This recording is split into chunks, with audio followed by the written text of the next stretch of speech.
everybody. Welcome back to Total Disclosure Podcast, where we pull back the veil on the unexplained, the highest of strangeness and the stories that mainstream media just won't touch. Today, we're going to do a full deep dive into one of the most infamous spots on the planet, Skinwalker Ranch, deep in the Uinta Basin in Utah.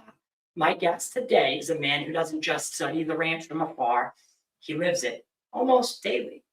Former United States Marine Corps tank specialist and current deputy sheriff with the, I hope I'm saying this right, the Duchesne County Sheriff's Office in Utah, a licensed firearm instructor, and most importantly for us today, and why him and I have, I think this is his third appearance, is because he is the head of security and operations at Skinwalker Ranch and has been since late 2017. Also, he's a recurring cast member on the History Channel's The Secret of Skinwalker Ranch. Kaleb, my friend, welcome back to Total Disclosure. Yeah, thanks for having me on. I watched, so what was really funny to me, when we pitched this, having you come back on, I went into the archives and I found the first show that we did. And it was weird to me because at the time I was actually still calling it did my audio just flip?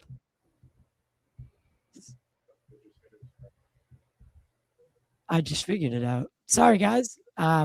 StreamYard does this stuff. So it will change the audio input. So it had the audio input as the capture cards. It does this all the time. So, and we've talked about it many times from behind the scenes and why I don't want to use StreamYard anymore. And it's because I've started shows and now at least I have someone watching out and he's like, hey, I could tell something was wrong. Your audio sounds better on this end. So yeah, because it flipped it to the camera source audio. StreamYard does it by itself. Yeah. Dude, I do not like most of these platforms. There's always issues with them. That's just what I've seen. Did I sound like that from the beginning, or did it just kick in even backstage? Was it like that? Like in the backstage, it was a little bit. Yeah, so I would just say, hey, you sound shitty. That's where I'm like, tell me. Dude, I'm like, if you guys are thinking you sound good on that end, I'm not gonna. No. Please, someone, everyone who can hear this, everyone knows what it's like to do podcasting, and if your audio, so my audio listeners are 98% of the audience, right? Yeah. I just was the fourth week in a row, top indie science podcast, only behind Lex Friedman when I switched to indie off. So, which is really cool to see. But when you have bad audio, the whole show's ruined. Oh yeah. The whole show's ruined, right? Because no one will sit and watch or listen. I'm sorry. They might watch a 2-hour with bad audio, but no one will listen to it. No, not a single. And sadly, I've had to go back and try to fix things at StreamYard as done. And it's such a bad way to start a show because I'm going to have to cut all this out. But anyway, you're a former United States Marine Corps tank specialist, current deputy sheriff with, did I say that right? The Duchesne County. So I'm back on, this is how long it's been since we've talked because I was a full-time deputy with Duchesne County Sheriff's Office. Oh, I said it right. Yep. I shifted over more to doing work with Roosevelt City the last couple of years. Okay. But I'm not really full-time because of the ranch and just some of these other opportunities kind of coming up. So I still do law enforcement, more in the reserve status. So and you're also a licensed firearms instructor, which I didn't know. Yeah, I'm currently going through and getting that all taken care of, hopefully, because I want to work with this company called Tactical Hive. They have a lot of really good information, and I've been doing their program and been doing that. Yes. So that's awesome. So, and so I'm just, I want to say welcome back. You're one of my Yep. favorite guests because again, the first time I had you on, was I was still doing Total Disclosure was still a segment of my old show. So Yeah. it was a Total Disclosure. I was like, it was a little side quest of mine, and then it Mhm. became full time. And I know carving out time for you is absolutely your wild schedule, and to come on the show, I just want to say thank you. So maybe before we jump into like the phenomena, let's give the audience, kind of a full picture on who you are if they don't know, and how you ended up guarding one of the literal strangest pieces of real estate on the planet. Yeah. So honestly, I guess I'll try and do a quick notes version. Had some stuff happen after my dad passed away in 2014. Some very deep spiritual experiences. And then that led me down into more of the, because of that, I had this major shift in mentality at that point, and I ended up getting married about a year later or 2 years after that also. And it started me down the road of, say, like self-help, or, um, the Bob Proctor, the Tony Robbins type of learning, actually like truth seeking, if you will, and knowledge gathering, and actually implementing it into your life. And for the next 3 to 4 years, through that 2014, 2015 up to 2018, my brother-in-law, Thomas Winterton, who's the ranch manager, he's very entrepreneurial, owned some hotels at that point, very, in my mind, was very successful. And we just hit it off on a lot of things, not just because we're brother-in-laws, but just had some of that same mentality. And my wife was the one that introduced me into one of those teachers, and kind of got us shifted, if you will, shifted our entire mindset. But anyways, so Tom ends up being brought out to the ranch because Jim Morse, or Uncle Jim, when Brandon acquired the property in 2016, Uncle Jim was one of the first people he sent out here into the basin to kind of do some research and meet people and kind of learn about the area on a more personal level. And he ended up staying at Thomas's hotel, and Jim being Jim, he went and found the man in charge, because Jim and Brandon, obviously successful businessmen, and Jim that's what he does. He goes and meets people. And that's how Thomas was introduced. There's so many people involved, right? Yeah. And so Thomas was involved. I did not know that Thomas owned hotels. He did. He built. He's pretty wealthy himself. Huh? So he's actually pretty wealthy himself. And he's done pretty well, yes. But I guess you would never, I would never, and this is a good thing. I would never look at Thomas and be like, that dude has tons of money, because he's a very hands-on work guy. And I guess you never put those together. Right. As someone is having money, but also really he's very, very intelligent like that. Just very, very business minded, very entrepreneurial. Too, though. Yeah. And that was his whole thing, is he went out, did a lot of the research, because he built custom homes for a couple of years and kind of got to the point where it was, this is kind of boring. He wanted something to challenge himself more. So he did a lot of research into different businesses, and hotels were the thing. He's like, okay, I could do this. And he literally went out and built his first 6 or I think maybe 8 to 10 room kind of building. And that's how he started, and then built it to multiple locations. Okay. So Thomas is a kind of a entrepreneur in himself. Jim connects with Thomas. Thomas is your brother-in-law. So I see the big connection coming. Yeah. And of course we have Brandon and Bryant Arnold, or Dragon as people know, as they know him. They go back to being very good friends. So I can see the through line. Yeah. And so Tom, being in the basin, obviously, Bryant, Brandon, Jim, they're all based in Salt Lake City. So they're 2.5 hours away, at the very least.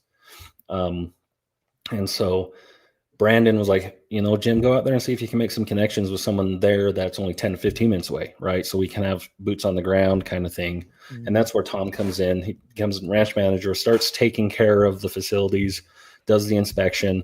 That's where he found out that there was some stuff on the Bigelow side that was illegal, if you will, in regards to building code. Oh, are you allowed to say? Well, it was like Bigelow basically came in and dropped a trailer without doing any of the permitting, without doing anything, and basically was like, you and the county sue me, we'll see what happens, because he had more money than everybody. God. Right. Kind of thing. And it was just like, because he had to get something out there too, right? And he wasn't going to sit around and wait for this process. He's just going to do it.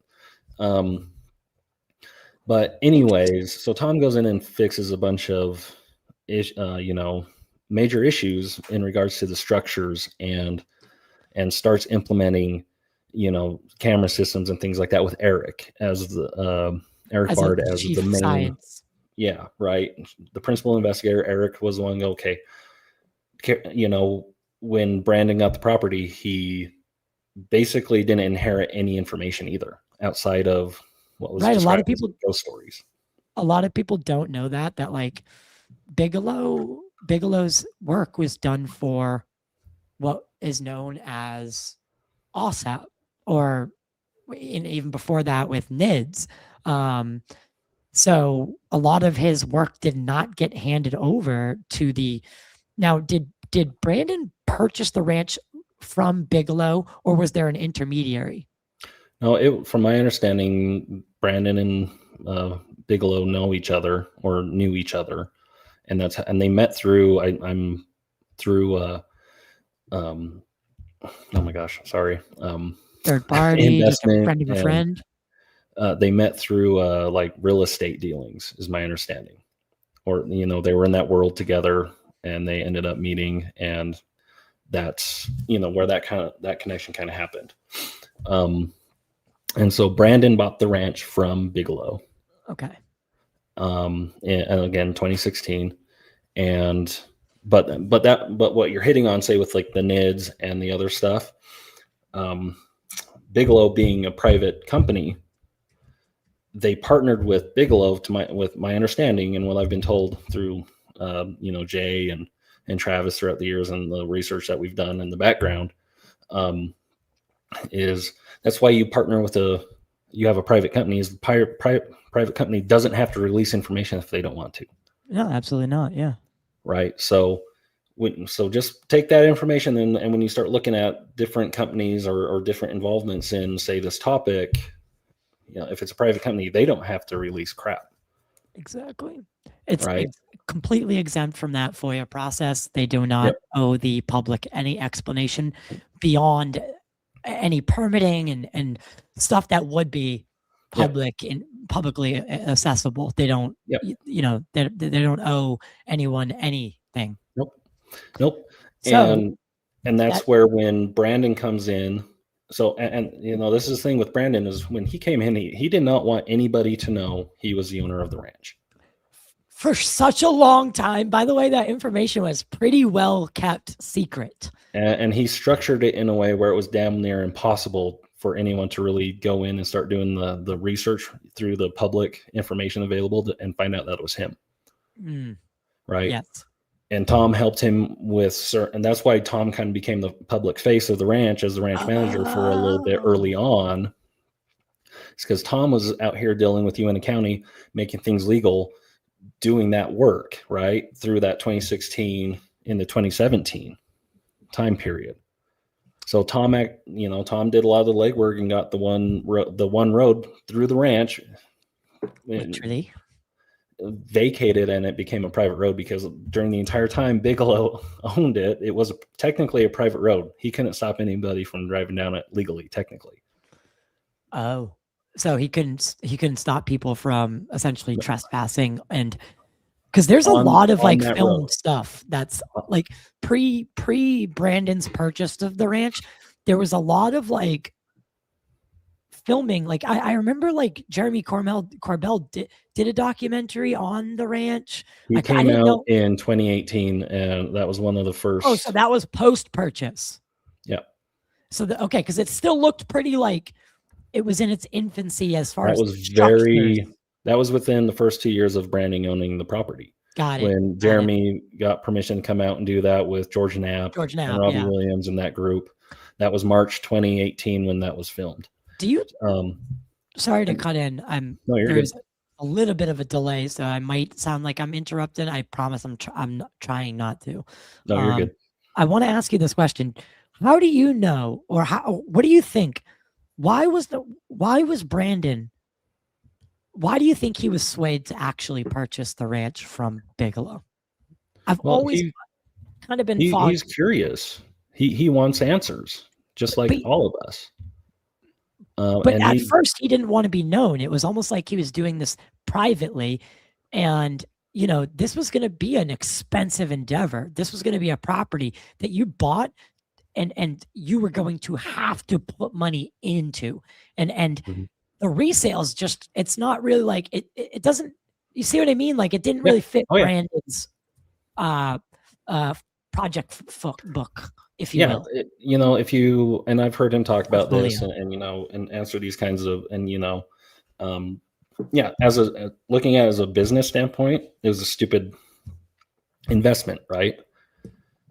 That's what we thought. Right.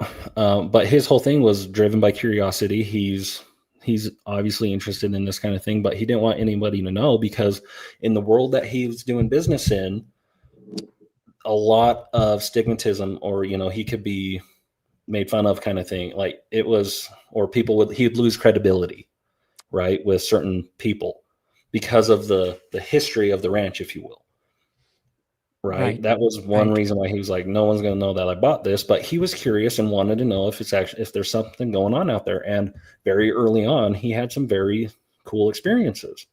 And that's what drove him to go, okay, there's something going on out here. This isn't just, you know, nothing. There is something going on out here, and I'd like to find out. And you know, so Eric comes in very early on. He has some crazy stuff happen, and that makes him go, okay, what's going on here? Right. Yeah. Thomas obviously playing that role of ranch manager, helping Eric implement more instrumentation on the ranch, more observational science assets. Because very early on, Eric was very much, we're just going to observe and see what's going on. Okay. Was everyone familiar with the lore that comes with Skinwalker Ranch? Now, I mean, from the Bigelow days, right? We all heard the stories, right? The Lakatsky days as well. You know, Skinwalkers at the Pentagon is a, you know, arguably it's a pretty like widely distributed book, I would say. Like a lot of people had eyes on it. So this idea of the Skinwalker, because it doesn't really get its name till later. But the idea of the Skinwalker, like, did you guys understand fully what you were getting into? Okay, so a couple things, you know, in this kind of line of question, if you will. So obviously, Skinwalker comes from the Navajo term, you know, and the Skinwalker is essentially a doctor or a witch doctor, or witch that commits pretty evil acts and takes on abilities and wears the skin of whatever animal. Like it's not just say a coyote or a wolf. Like they can kind of take on the aspects of other things, right? And that goes back generations. And that was the history that we've kind of found, is that the Navajo and the Ute have negative relations. And in the 1800s, the Navajo got pushed out of this area by the Utes who allied themselves with the U.S. Army. So the white man. And in retaliation, the Navajo reportedly cursed areas in the basin, Skinwalker Ranch being one of those, or the ridgeline above it. And that historically has been known as the Path of the Skinwalker, or Skinwalker Ridge. And then also, prior to like the terminology of the ranch being called Skinwalker Ranch, it was called UFO Ranch by the people who lived in the basin for a long time, because of the sightings that were reported here, which some of the first ones are all the way back to the 1915 time frame, 1920s. And this is kind of an interesting one. That's I a just deep cut. kind of learned about myself was my wife's grandparents, Tom's paternal grandparents, both died within a week of each other just in December. And that led my wife and I kind of mostly my wife reading a lot of her family history. And she has in that line back to 1883, one of the first settlers out here, her ancestor, like her great great great grandpa, whatever, had an experience where an orb came out of the sky, freaked out him, his friend, their horses bolted, and this light sat there, hovered in front of them, then took off. That was reported in 1883, and I was going, holy crap. That's not only just a family thing, but that's like that's 1883. This is like soon. I mean, it's pretty close to but like it's as close to when the curse is placed to the first sighting. That's a short period of time. Well, and then that's the thing is when you go, like we've kind of shown this a lot. There's the Masonic symbol that's carved onto the mesa right above where the command center sits. It's within a couple hundred yards. And that Masonic symbol, the history that we've kind of found, and I know Bigelow did some of this research also, and that's where some of our basis to do the deeper dive was the Buffalo Soldiers come out, or I want to say it was the 9th Cavalry, I think, which were the Buffalo Soldiers from the Civil War. And there was a gentleman who was in that unit who grew up, I think, a slave in the South, got his freedom, joined the cavalry to fight in the Civil War, ends up getting the Medal of Honor, is attached to this unit that then gets sent west. And that unit was at Fort Duchesne, or Old Fort Duchesne. And they're the ones who had the directive to keep the Utes in the reservation, right? And I did a deep dive into that. And then you had the Mormon settlers that were out here, obviously. And historically, there was also an Irish infantry unit that was stationed out there with the Buffalo Soldiers. And historically, all those groups had pretty decent relations. Okay. And there were times when the Utes would try to leave the reservation at different times to go back into Colorado, where a lot of their traditional territory was. Also, the Buffalo Soldiers were the ones that went out and rounded them up and actually protected them from Colorado militia and settlers and brought them back. Whoa. So how does... But anyways, that gentleman I told you about, his name was Augustus Wall, or Augustus Wally, I can't remember exactly, but he was reportedly a Masonic member because the officers to the Buffalo Soldiers were Masonic members also. And they were the ones who brought in some of the Buffalo Soldiers themselves. And we're like, hey, come join. Interesting. And so the idea of where this Masonic symbol came from was maybe because his initials are there and AW is there. And so we make that assumption that it was Augustus Wall who carved this symbol on the ranch. And when you know where the actual physical fort was, that was like 2 or 3 days ride away from the property.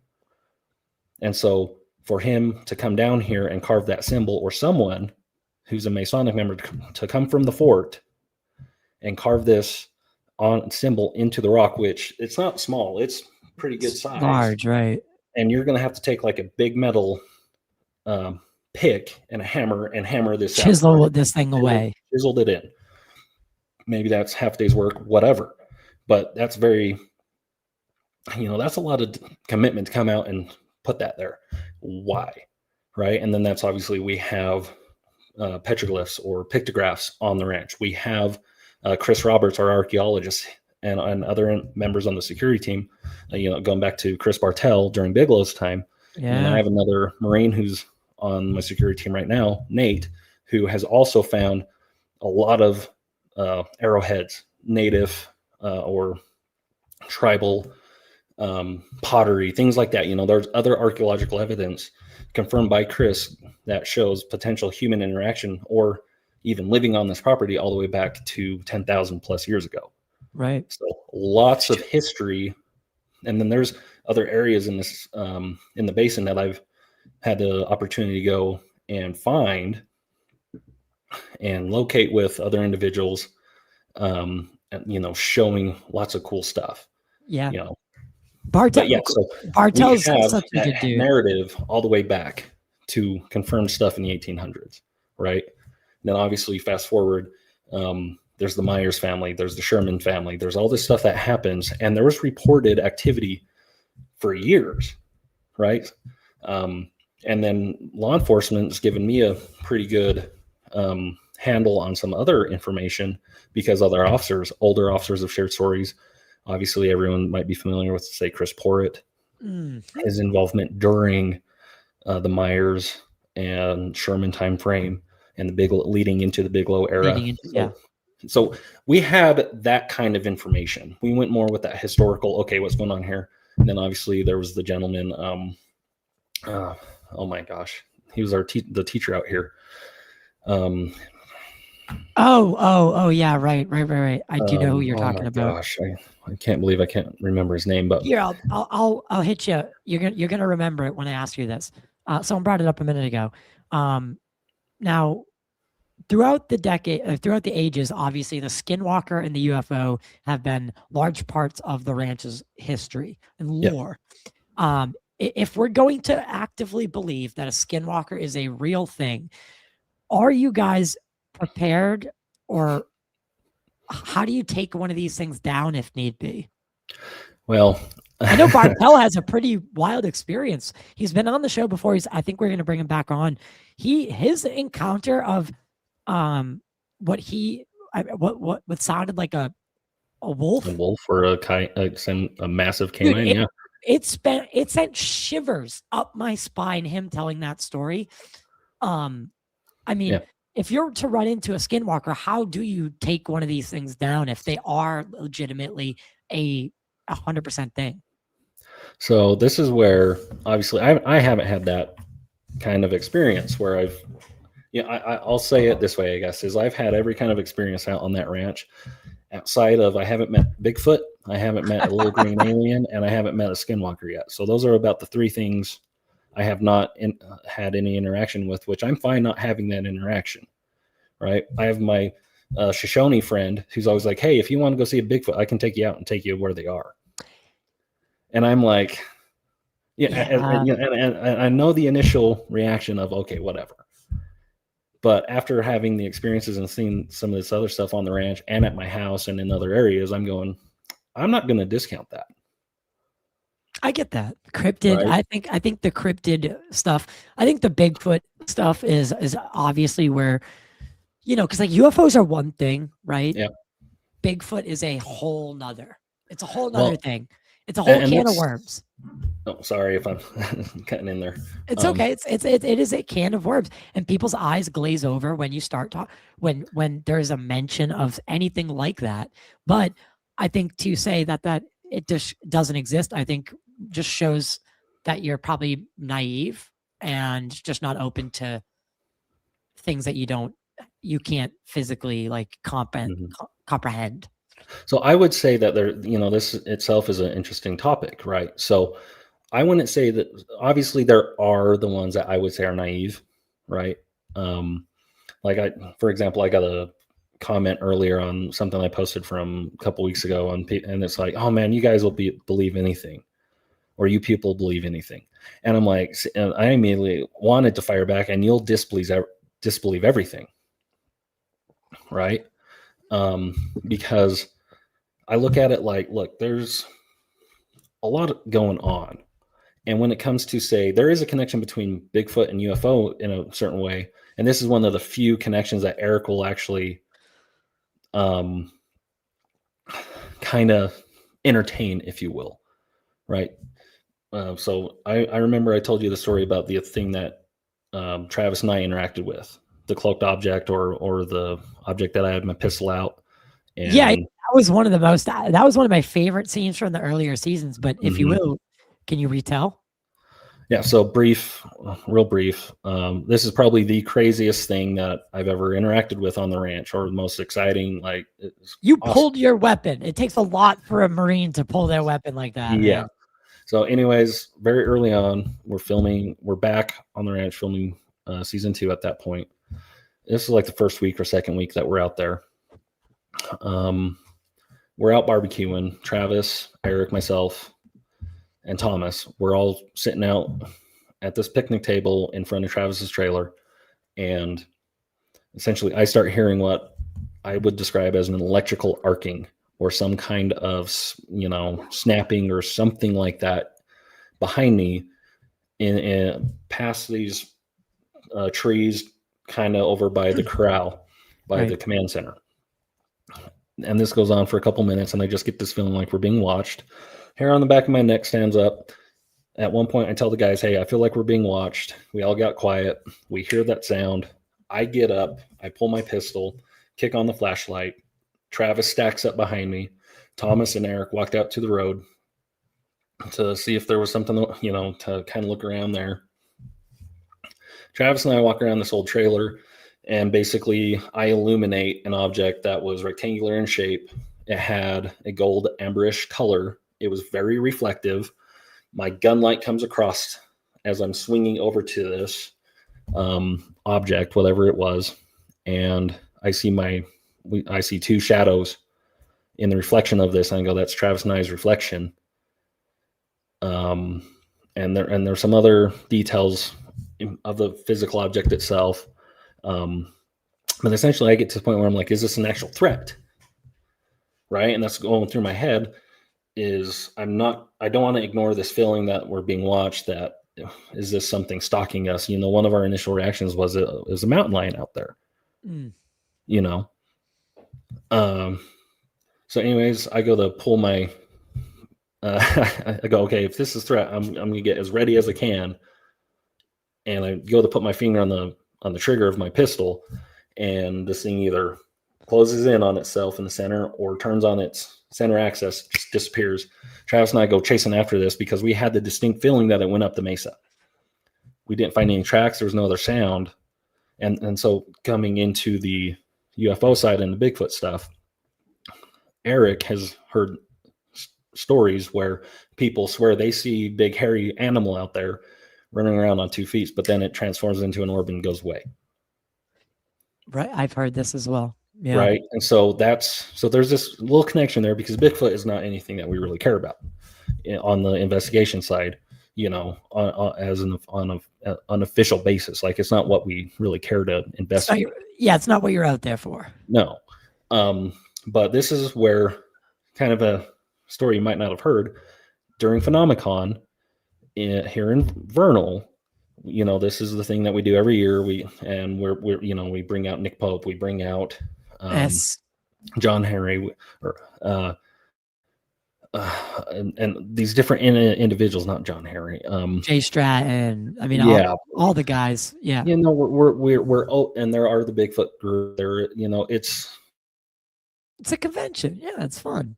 You bring everyone together. I'm in a conference. Anyways, a group from Oregon came in like 2022 or something like that, and they were like, Eric, I'll show you something. And he was kind of like, he was being gracious, if you will. It was 5 or 6 that they saw this. They're out looking for Bigfoot. They all swear that they see Bigfoot running through the trees. One of them has a camera out, records it, and goes, we got it. We got the proof. They go back to watch the video, and it's not big, hairy Bigfoot that they're all seeing with their eyes. It's an orb, or not an orb. It was more of a cloaked figure of some kind. And when Eric saw that, he was like, immediately thought of what Travis and I had seen. Didn't tell us, got the recording of it, and then sat us down and showed us the video, and said, was this what you saw? Or is this similar to what you saw that night? And yes, very similar. And you would agree that it was similar.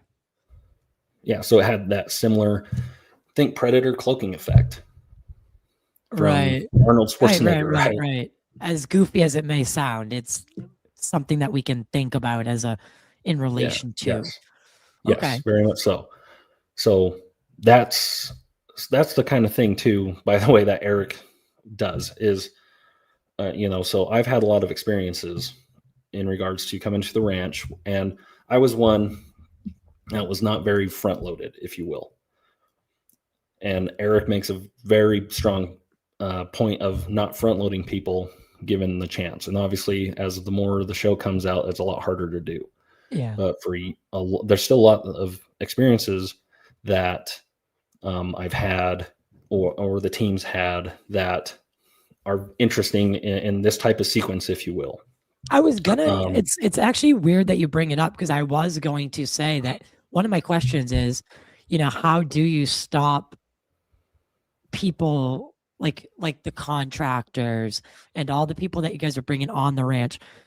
How do you blanket them from coming in with too much of like a either or, like an unbiased, right? We do more like saying in law enforcement, you don't ask leading questions, right? You ask very neutral, maybe yes or no questions, right? You're very careful on that. And so, and like I said, as it's gotten more popular and obviously it's more mainstream now, it's much more difficult to ask people, okay, or I wouldn't say difficult, but it's much more difficult for us to have someone come onto the property, like a third party witness or something, or expert with equipment, helping with investigation or something, that has not heard of the ranch now, or maybe hasn't been, exposed to some type of phenomena or something, right? Or been, or heard something.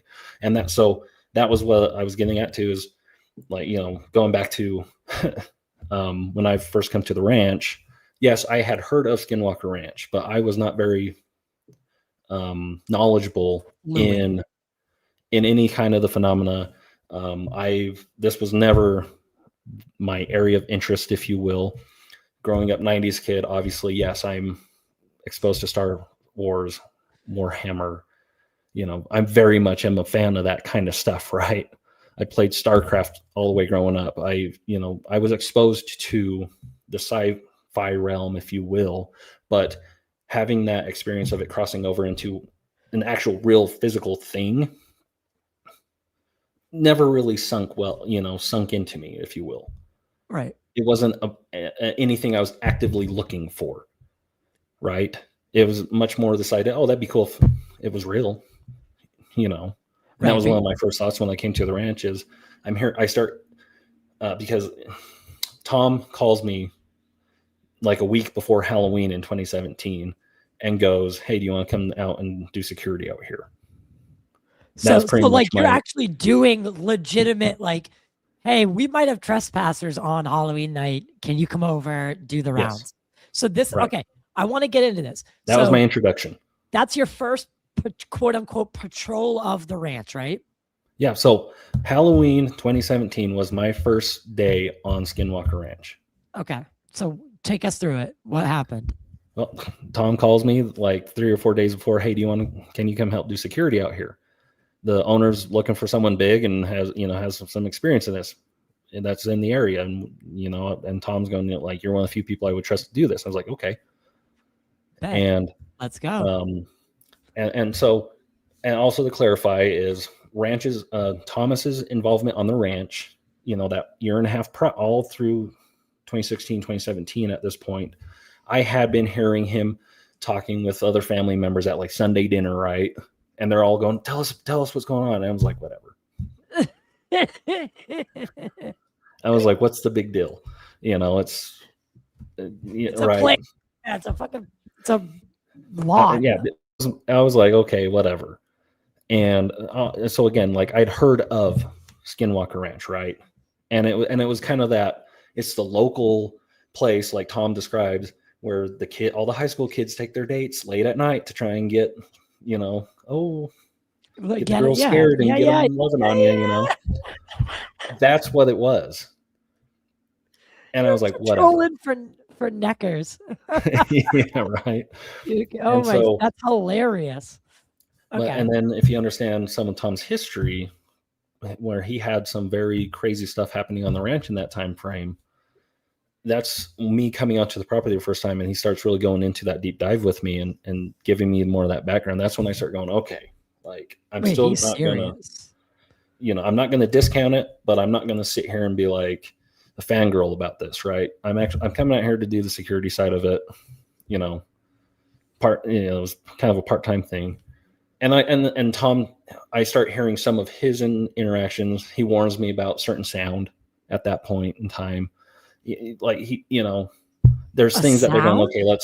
okay, like apparently there was a thing about if you hear a certain sound, get the hell out. What does So that that kind mean? of stuff. And then as I go through and I start having experiences on the ranch myself, I report it back to Eric and Brandon and Thomas. And great example of this is first thing that I ever saw on the ranch that made me go, what the hell? Something's actually going on out here. I was out with two individuals. I was basically babysitting them. It was June 2018. So 6 to 7 months with my involvement on the ranch. And we're out in the middle of this field. And imagine shutting all the lights off in your room. It's 1:30 in the morning. And again, I'm out in the middle of a field between Homestead 2 and Homestead 3. The whole area lights up like someone flipped the light switch on and it just lights up green. Go figure out all the damn colors. It's that bright neon alien green. And I could see like it was daylight. It lasted for about a second, maybe 2 to 3 seconds. That light goes away. I notice something out of the corner of my eye. There's a light, an object coming out of the sky above Homestead 2. I don't know if it went into Homestead 2 or if it was behind, closer to the mesa. But the moment it kind of went and was obscured by the trees, it went away.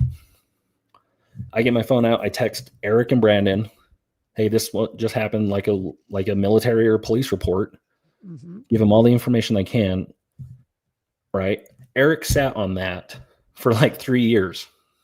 He asked me questions. He was curious about it, obviously. He wanted to know the circumstances. I walked through the story with him multiple times in much greater detail than what I just did. But he comes to me one year and he's like, I wanted to show you this for years. I just couldn't remember where I put it. Around the time Brandon bought the property, they did have meetings with Bigelow and Eric Davis, Jacques Vallée, these other individuals. I was going to say these people that almost facilitated the purchase. Yes. And because there were those discussions between Eric Davis, and again, the scientists, Kit Green, these other individuals from the Bigelow time with Eric Bard. And they still have interactions that they still talk. Right. But it's not like radio silence. It's just probably less frequent. Yeah. But anyways, Jacques Vallée had a journal where he wrote about a green light appearing on, somewhere on the vicinity of the ranch or something very similar to what I saw. Eric remembered seeing that when he had that discussion with Jacques Vallée in like 2016, prior to my involvement on the ranch. I had no idea about that conversation. And again, Eric comes back to me like 2021, 2022, years after I had that experience and shows me that picture of the diary going, is this what you saw? And I'm like, yeah. And that has happened to me multiple times over my involvement on the ranch. Is I experience something, I go and report it to Eric or Travis or Brandon, and it comes back to me that it was a reported activity or a reported type of phenomena years before by somebody else. Right. And it comes back to the front loading part is I had no idea. Right. Yeah, you couldn't have known about those reports previous. No. Right? It's not that case of like front loading is what you're saying. Yeah. And you also had other experiences. I mean, I know there's the one that's kind of frequent or was frequent in the beginning was your phone specifically, right? It was like malfunctioning. and So flipping through. yeah, so you're hitting on a topic, and yeah, they highlighted my phone, especially in season 2, with some of this stuff. It was happening all during season 1, and there's some parts where you see it, but it wasn't just my phone. That was actually one of the first things that caught Eric's attention. Was his phone did it in 2016. Oh, right. And, Yeah. That's right. So it's very much a thing or a phenomena that happens to multiple people. In fact, this is one that I was just reminded of just recently, last couple of days. They shared a kind of a short from when I was walking around with some of partners that we're doing our website with.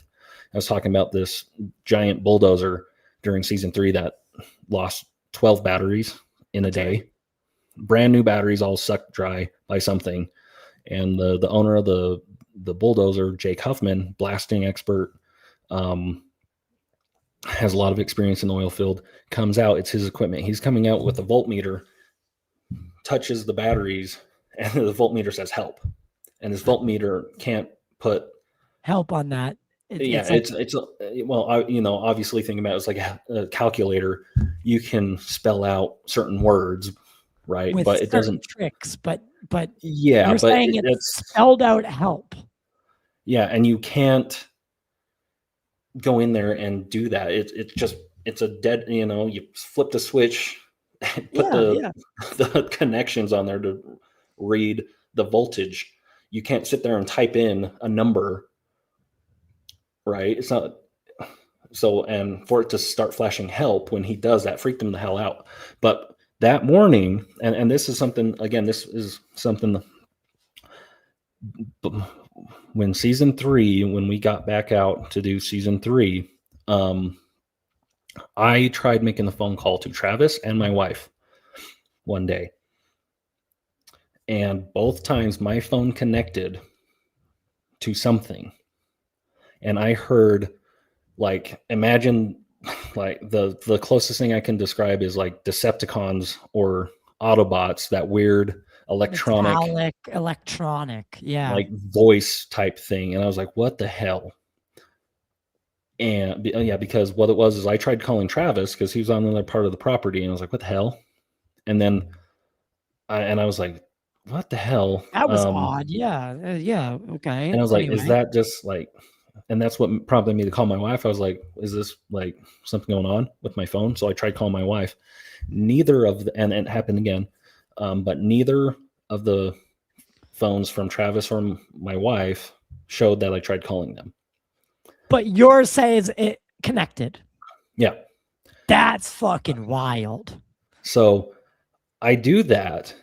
And then it was like 2 weeks later that Jake Huffman's coming onto the property. He's sitting down in front of the front gate and tries calling his wife. His phone does that. It connected to something, and he heard this crazy mechanical whatever. Language, whatever you want to call it. I don't know. He comes on and he was like, this just happened. And I was like, you too? And he was just like, what?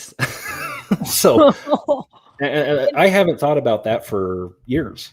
Well, also line that up with one of the stories that the principal investigator Eric talks about is, and I think they talked about it in the show. I can't remember. I think it was in the show and in Jesse Michaels' like trip there. It's one of the stories he tells him about how the cameras kept like he was like he was, whatever, he was off the property, but he kept getting buzzed by the cameras like, hey, something's here. Yep. I know what you're talking about. He went to the room and was like, fuck, just tell me what, if you want to show me something, show me. If you want to tell me something, tell me. And then you can maybe finish that one, because I don't like going too much into that one, just because Eric doesn't like the perceived, like what people start jumping to. The conclusions and stuff like that. But essentially it's what we call the I-living story. Yeah. And so the screen displays, it freezes He And has this documented. He has these screenshots. He has this stuff. And essentially he was getting these like 1,500 notifications that something was moving around inside the command center. And this was before it looked like it does today. This is basically looks like what it did under Bigelow's time, which is a trailer that these guys, the security guards and Bigelow would live in when they were on the property or guests. So it just looked like your everyday run of the mill double wide trailer. yeah. But Eric basically watched these cameras for hours going, I'm going to catch whatever's doing this. Gets to the point where he's like done with it, says what you just said. The screen does this weird melting thing, and we've had it analyzed and asked like graphic experts in the movie industry and other in the gaming industry if they could do this type of thing at that time. And they were like, they couldn't replicate it. Essentially it has this little message and it's answering but what it did Eric's is question. If you have something to show me. If you have something to tell me. And the words that are in the security footage don't match up. There's part of this but it essentially says I living. I'm going to show it, because what it does is it takes what's like, you guys know, you've seen security feeds. They have like, it will say like living room or like what's in front of us right now. I have Kaleb right here. You have Ty Roberts. It morphed those words to form essentially that.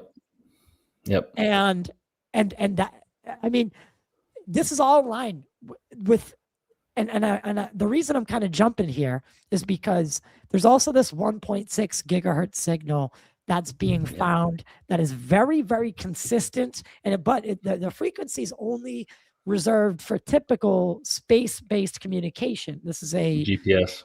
Yes. And it's kind of a reserved band, and it's illegal to broadcast at that frequency. Yes. And so we have permissions. We do things in a certain way to where we're obviously out in the middle of nowhere, but generally we're not broadcasting that. We're just looking for it. So there's that, right? And then there's this idea that you guys have found something that is buried in the mesa, and it is lenticular in shape. To some degree, it's. How would you describe its shape from looking at the LiDAR and stuff? Well, so obviously we have the ground penetrating radar showing returns there. And why we kind of have that idea that it's, say, a dome shape is because the first year and the second year, the individual Aaron Blunt that we had come out to do this vertical drilling hit an object and couldn't go through it with his drill. And then something pushed his drill bit down at one point, and he was trying to bring the drill back. He was trying to go through the object, and he's thinking that something on the edge of it has, started pushing the drill bit down, and then and he was trying to keep coming up, and it kept pushing it down, and that's where we got all those metal flakes, because it was a paddle bit head, so it looks like your hand. Yeah. And it just sits there and, if you will, smacks whatever that object was and takes off all these metal flakes that we get. That right. Then there's another one where he hits it and it pushes it up, and he's trying to push it down. So that's where he's going. It's like you get this dome shape potentially, right? So that's where some of that data comes from of why we're going, is there a dome shaped object in there? That leads us to the other company that comes out, Bigger Drill, Mark Construction from the last couple of years, and do these two boreholes, and that's where we get the ceramic like material that we found. I'm assuming you've seen season 6 and all that. Yes. Right? So you guys are getting a lot of this, like, really, and this material is frequently used in space travel, like space-based technology, right? So that's what it's compared to. Yes. So we have the metal that's fired, and it has two distinct chemical compositions, and that's the metal material that we found with Aaron Blunt on one side as opposed to the other. So like, think a coin and you flip it, and on the two sides there's two distinct material compositions. And the experts at the University of Utah that we went to said, yeah, it was as if it was fired and was it was definitely fired and created in some kind of furnace or something, right? And the ceramic material, or ceramic-like material that we pulled out, and Chris Roberts recognized, yes, very similar, same thing, has a lot of the same material composition or elemental composition that is used by spaceship tiles, right? Because your spaceship tiles are a ceramic, right? So, yeah, you know, we don't actually know if that is space age material, right? Of course. That's a part of the mystery. And so I want to be careful about how, you know. Yeah, no. I totally get what you have to be. Yeah. I'm like this too. Of course, this is all allegedly with these expert opinions that we've been given. This is the information that's it's pointing out. It's pointing towards certain things, right? And that's another point, is like the evidence is, people like to focus on one thing, you know, especially like the crowd that likes to discount it. They look at one thing and try and throw it out. And so I this is where I go back to, like, the law enforcement side, is one piece of evidence can or cannot throw, you know, the investigation in certain ways, but that's just one piece. You can't throw out the entire evidence collection, right?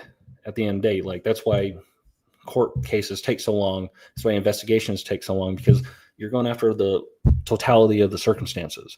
Yeah. Right. Yeah. And yes, there are pieces of evidence that can absolutely change the direction of investigations. And that's, again, why we're so careful, because we know that I know personally one of these people, and other individuals. Obviously, people know that people go out and create stuff, and we're trying to make something more than what it is, right? When you start going down that road, we have a term for it in law enforcement. It's called fruit of the poisonous tree. One, if you are creating false evidence or doing something illegal, that will get your entire case thrown out. Or if you are, you know, lying about stuff, you know, like that's what fruit of the poisonous tree is you're gaining information through illegal means to try and sway your case, right? We're extremely diligent and don't want to go and will not go down that road, right? Which is totally fair. Because if you start doing that in just one case, what's to stop you from doing it in other cases, right? Mm-hmm. That's why we stick to, you know, the official. When it comes to the official investigation, we're doing what we can with the scientific method, using equipment, you know, doing it the way we're doing it. Yeah. Right. And I think the progression that, at least that I've seen, is, you know, where it started to, like, when I want to ask you about this is, you know, it's gone a long way from being, you know, Bigelow's Skinwalker Ranch and, you know, all those like cryptid stories. And it's really shifted into the latter years being more of an investigation into not like the nuts and bolts, but you guys are still, you know, you're not drawing conclusions, and it is more of a science-based approach. That's what it's always been. Yeah, and I really do respect that. I do think it's probably the most expensive, ongoing, probably ever, investigation into the phenomena. And while I know you guys don't like to speculate, I mean, you've honed in on this area. We try to make it very clear. We will go into this realm of speculation, right? That's where some of our ideas for different experiments comes from. Obviously, it's very much part of the discussion, but we try to make that very clear. Look, this is speculation. This is us having fun talking about certain things, right? Based on what the experiences and the experiments and the data. Again, we're like Eric has made it, and Travis, we follow the data, right? Absolutely. So you know, we have something happen in season 1 with the laser where they shoot one laser at the mesa and you start seeing 2 lasers moving around. That was crazy. Right. And so that stuck with me. So I'm like, why don't we take a laser, shoot it straight up in the triangle? So I go season 3, 2 years later, I have that opportunity. I shoot a laser up and there's an interruption in the beam. Like, it's the laser splits. I apologize. My mother-in-law's out mowing the yard now. So hopefully, sorry if you hear that. Don't worry, we'll cut it. But yeah, so I go out and I shoot that laser up. The first thing I see is there's an interruption in the beam. I keep hitting whatever that object is up there and it's moving. And something splits the beam. You also see a picture where the beam curves, 200-300 feet up in the sky, in the air, above yeah, the triangle, right? Which is pretty. Again, so you guys have focused on these. So even the triangle, right? That's all these different things happen. Like that. That's what's it's a so convergence. Yeah, when you really look at all the totality of all these things going on, I don't know how anyone can throw that out.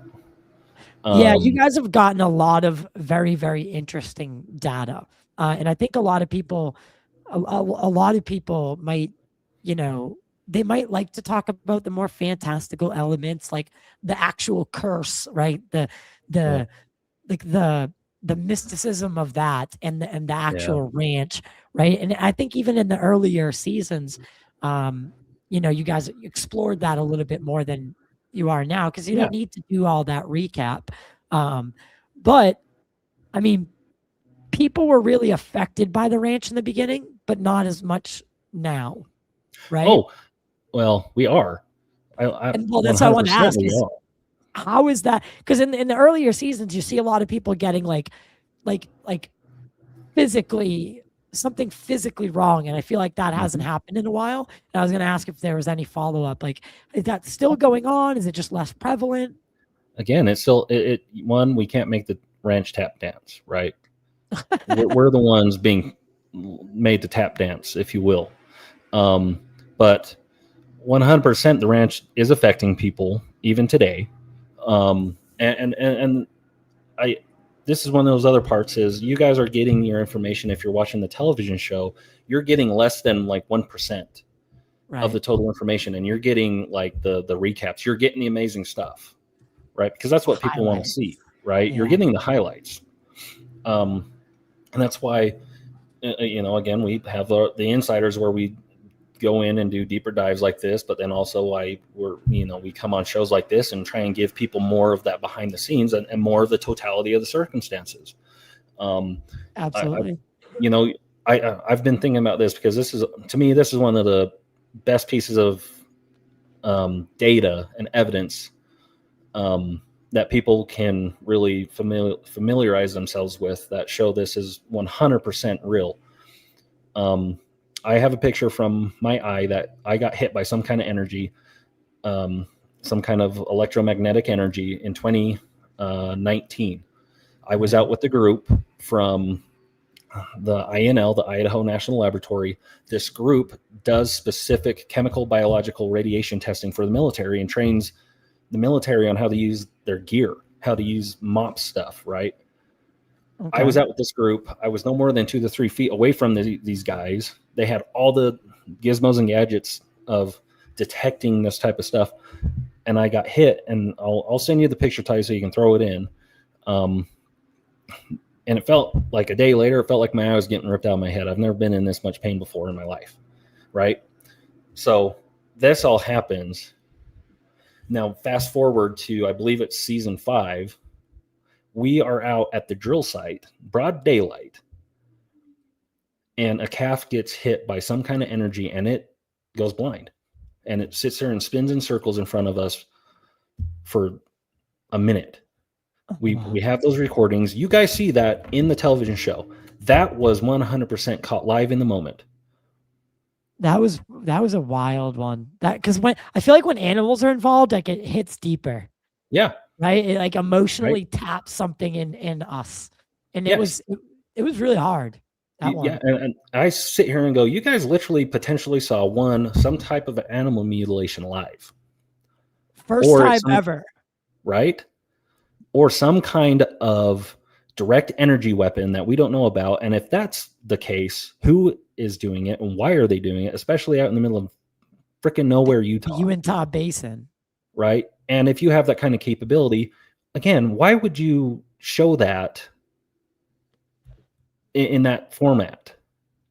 Yeah, it doesn't. If you have that kind of capability as military, say, you're going to hide that capability for as long as possible and do what you will with it. Are you though? To your enemies, or are you gonna go to the middle of nowhere and just right? So like, and that's what I've always wondered. Like these guys like John Alexander, right? And I'm sure you know who I'm talking about. I actually know for a fact you do. He's known as the father of non-lethal weaponry, right? And I honestly haven't. He's got a huge history with the ranch. Now, am I saying that I think this is some sort of testing ground or whatever? No, I think something is on that land that makes it worth going to do these types of things. I think something's bringing people there, right? And whether that's some sort of outside force or if it's some sort of UFO that's buried on the land, I don't know. And I don't think anyone does know, right? There is, clearly there is something weird going on at that ranch. And 100%. Is it human? Is it alien? Is it all of the above? I think those are all fair questions. Yes, I really do. And that's, you're hitting it right on the point. Sounds like a lot of people have been affected by like these weird, like invisible weapons. And you know, forgive me for asking this, but have you ever entertained the idea? I mean, black helicopters always flying up where they shouldn't be. Could this be some sort of operation against you? It very well could be. Yeah, I can't hear you now.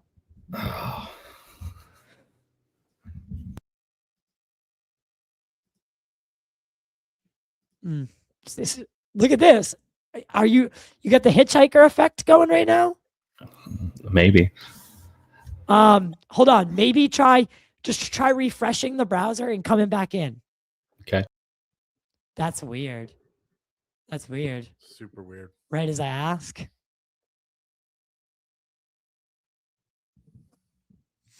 I didn't. You hear me now? Speak again? Can you hear me now? Is that better? Oh, there you go. Yeah. Oh, that was. So do you think that could be, I mean, again, some sort of hitchhiker effect? We'll get to that in a minute. Trust me, guys. Well, I always joke because when I'm on phone calls and I can hear it like click something in the background. And I'm like, oh, someone's listening to us now. And generally, if it's like me or my Marine buddies, we start giving whoever's on the other side more shit. Like, really, you're going to listen to us of all people? But no, you're hitting it very much on the head of conversations that we're having all the time and asking those questions. Is it, is this a near peer? Is this non-human intelligence? What is it and why? Right. And that's really what's driving the investigation, is what really is it? And that's where you kind of making me think about this thought that I keep having the last 2 years that really just keeps coming up in my head, because for 8 years I've been sitting out on this property and involved with this investigation, having these experiences on and off the ranch. And I constantly hear how science is supposed to work, or these principles are supposed to work in the science theory and all this stuff, and how all this equipment is supposed to work. And yet it never does.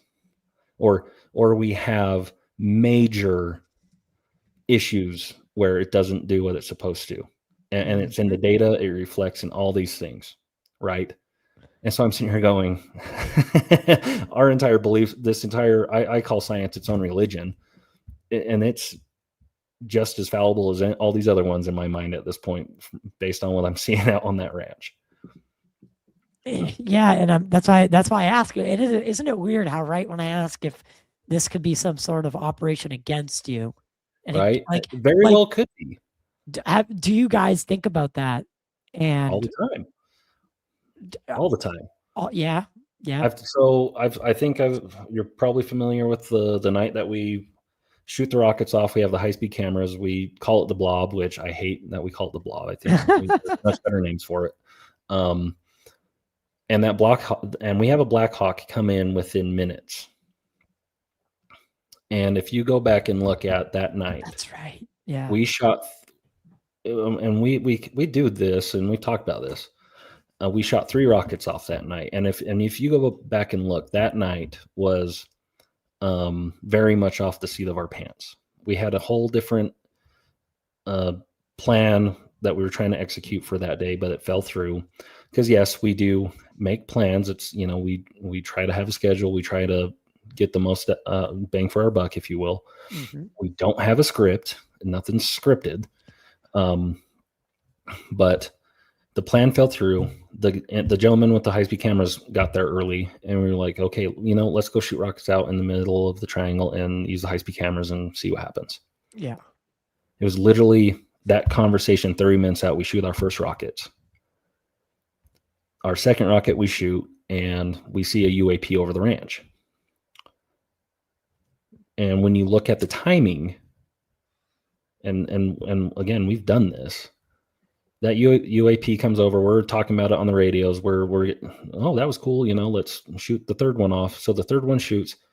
We catch whatever that is in the high-speed camera, and Eric actually got a second view from a whole different camera from another location on the ranch. So we know it's there. It's not just a single camera event. It's multiple camera events, which is very important. Very, very important. Especially in an investigation like this. Yes. When you have a multi-angle, now you can rule out tons of prosaic explanations. And it very much confirms that there was something there. And that same camera angle shows that Black Hawk that comes in, because there's a lot of really crazy stuff that happens.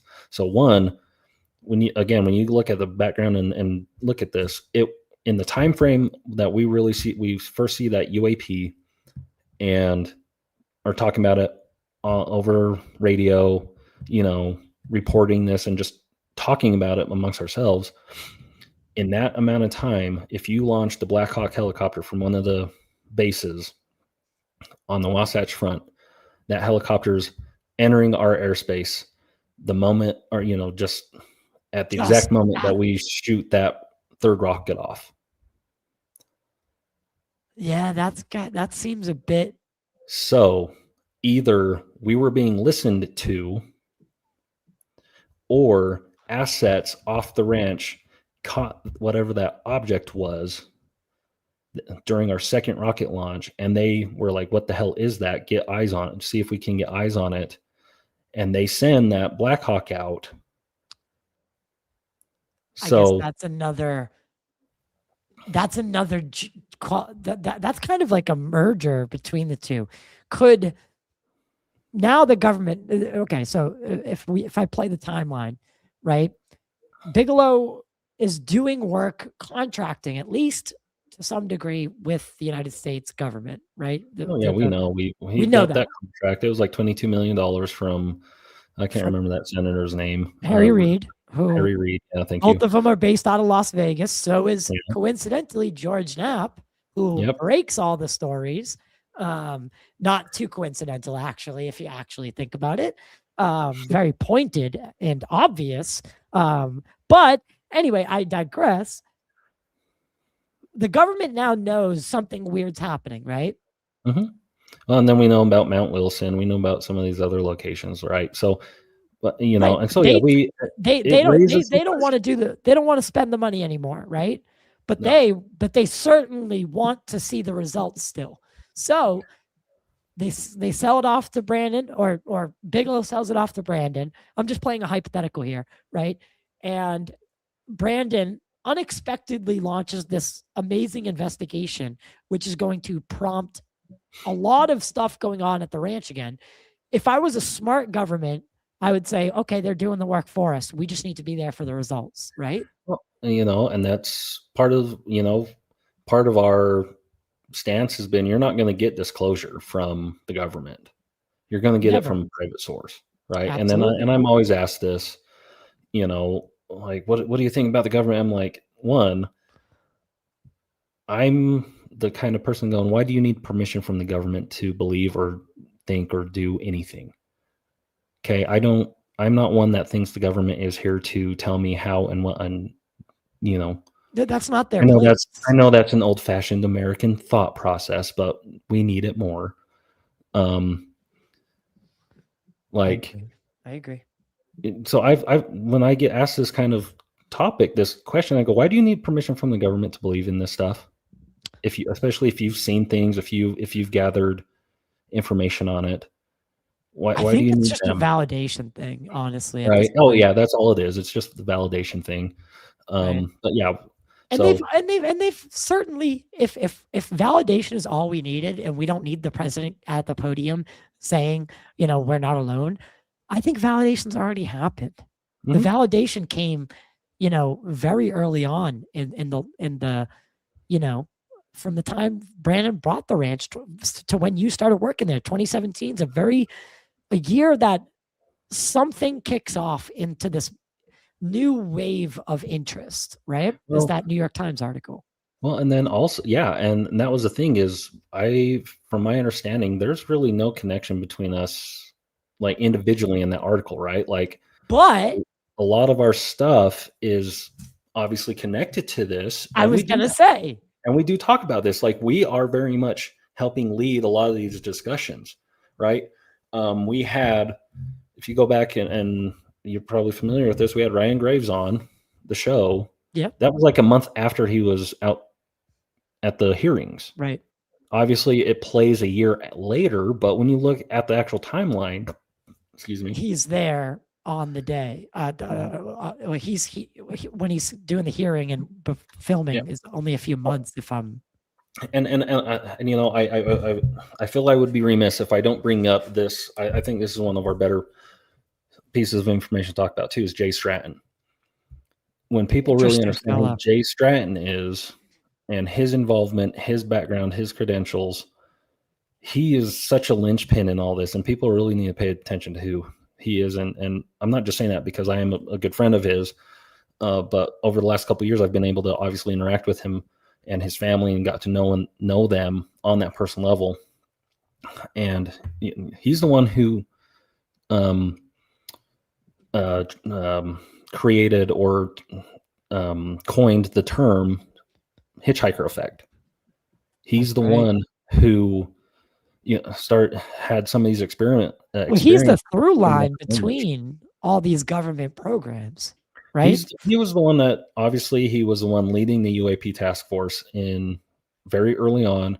He's the one that approached Travis. Because obviously Travis's involvement with his work in the Army and all that, and what his background is.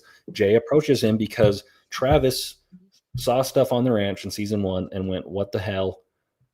And knowing some of the information that he was privy to, he reported it up the chain because he's like, "I have to report this." Jay sees that, goes, "Okay, Travis has these, sees his background," goes and basically interviews Travis, and then goes, "Hey, I want you to come and work on the UAP task force, but you can't tell anybody." Right? Yeah. And that's where I go, I had top secret clearance in the Marines. I know the game. I understand why. I don't, it doesn't bother me. But like, again, if we go back to this idea that the government, there is a faction of the government that's tapping into you guys. Did you ever wonder that? And I don't really even want to say this, utter these words, because again, did you ever think and be like, Travis, like maybe that the government found out that the investigation was going on through Travis's involvement?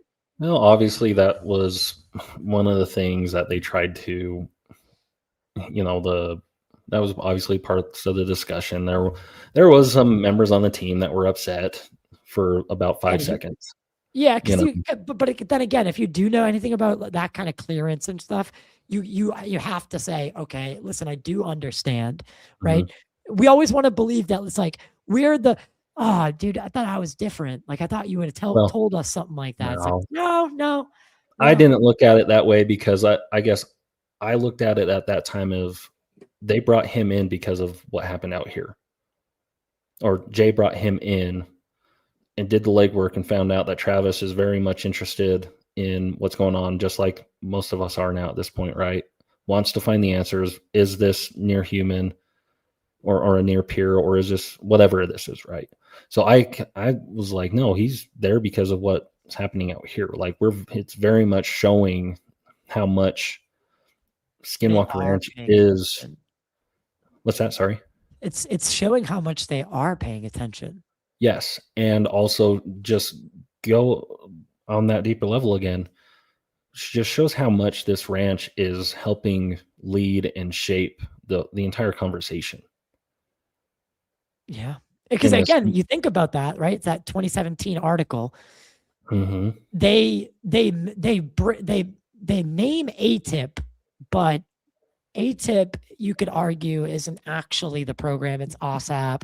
The $20 million it actually was rewarded to. And OSAP has clear connections to Skinwalker Ranch. So Skinwalker Ranch has been at the heart of this kind of movement since that article. And it's come a long way in the investigatory phase.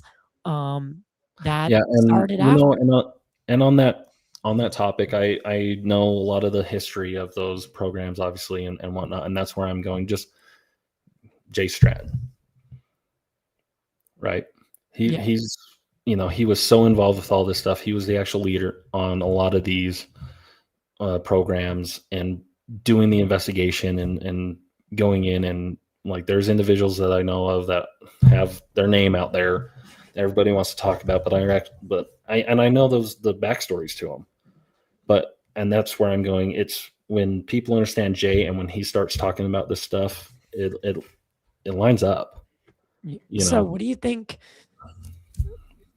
What do you think that the government?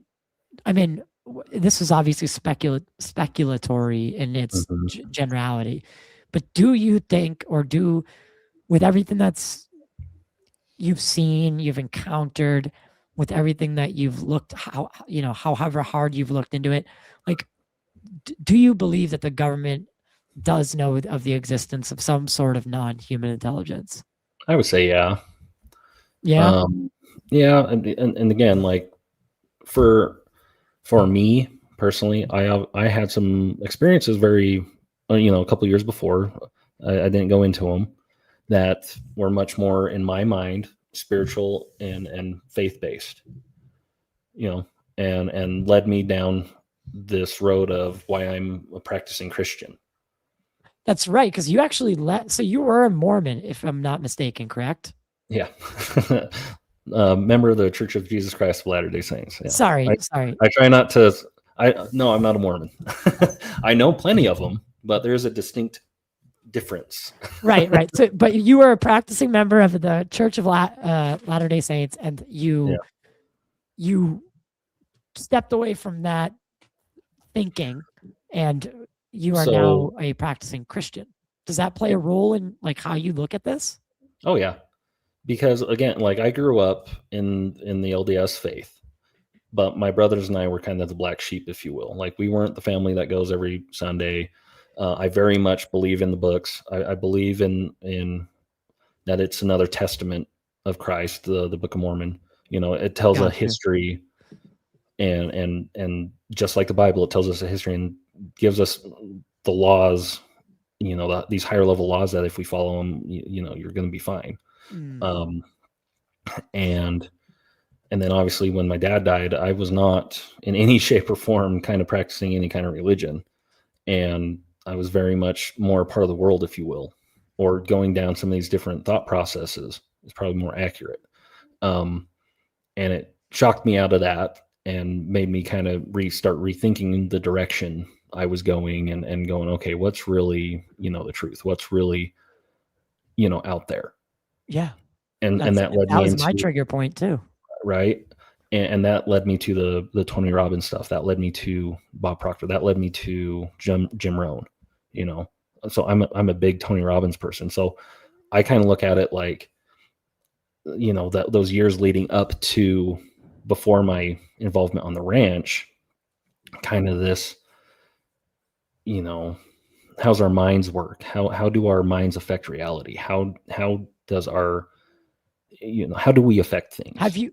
Yeah, Right. and I would argue, so the Institute of Noetic Sciences, and obviously people would be familiar with this because the guy who founded it is, I think, the sixth man to walk on the moon, if I'm not right?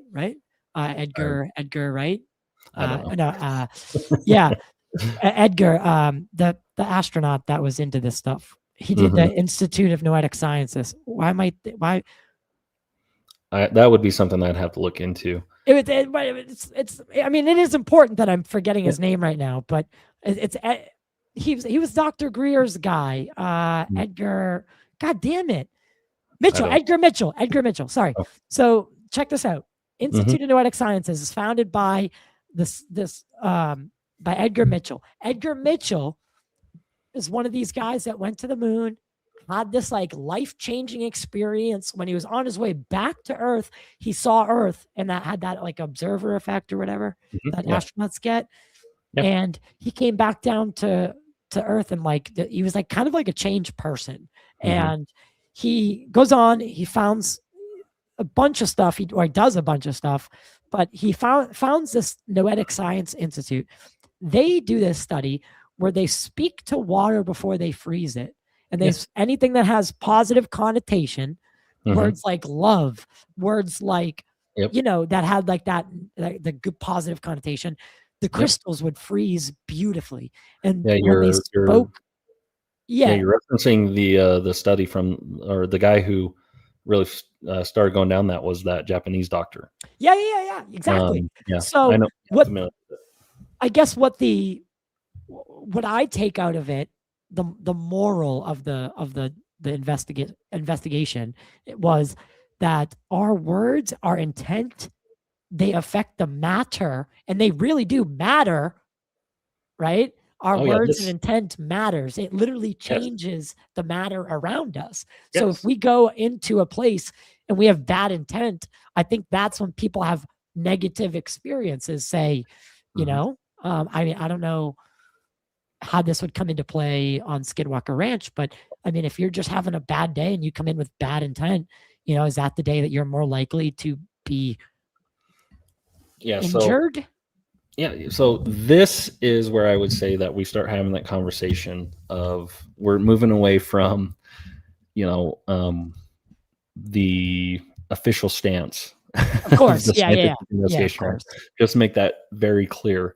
But this is something that I think for me, this is one of the kind of topics that I go into a lot more. And I can tell you, well, Travis, he wrote the one book, The Science Behind the Secret. So if you're familiar with the one book, The Secret, it's the one that very much talks about this idea of like, whatever you think about, you can create.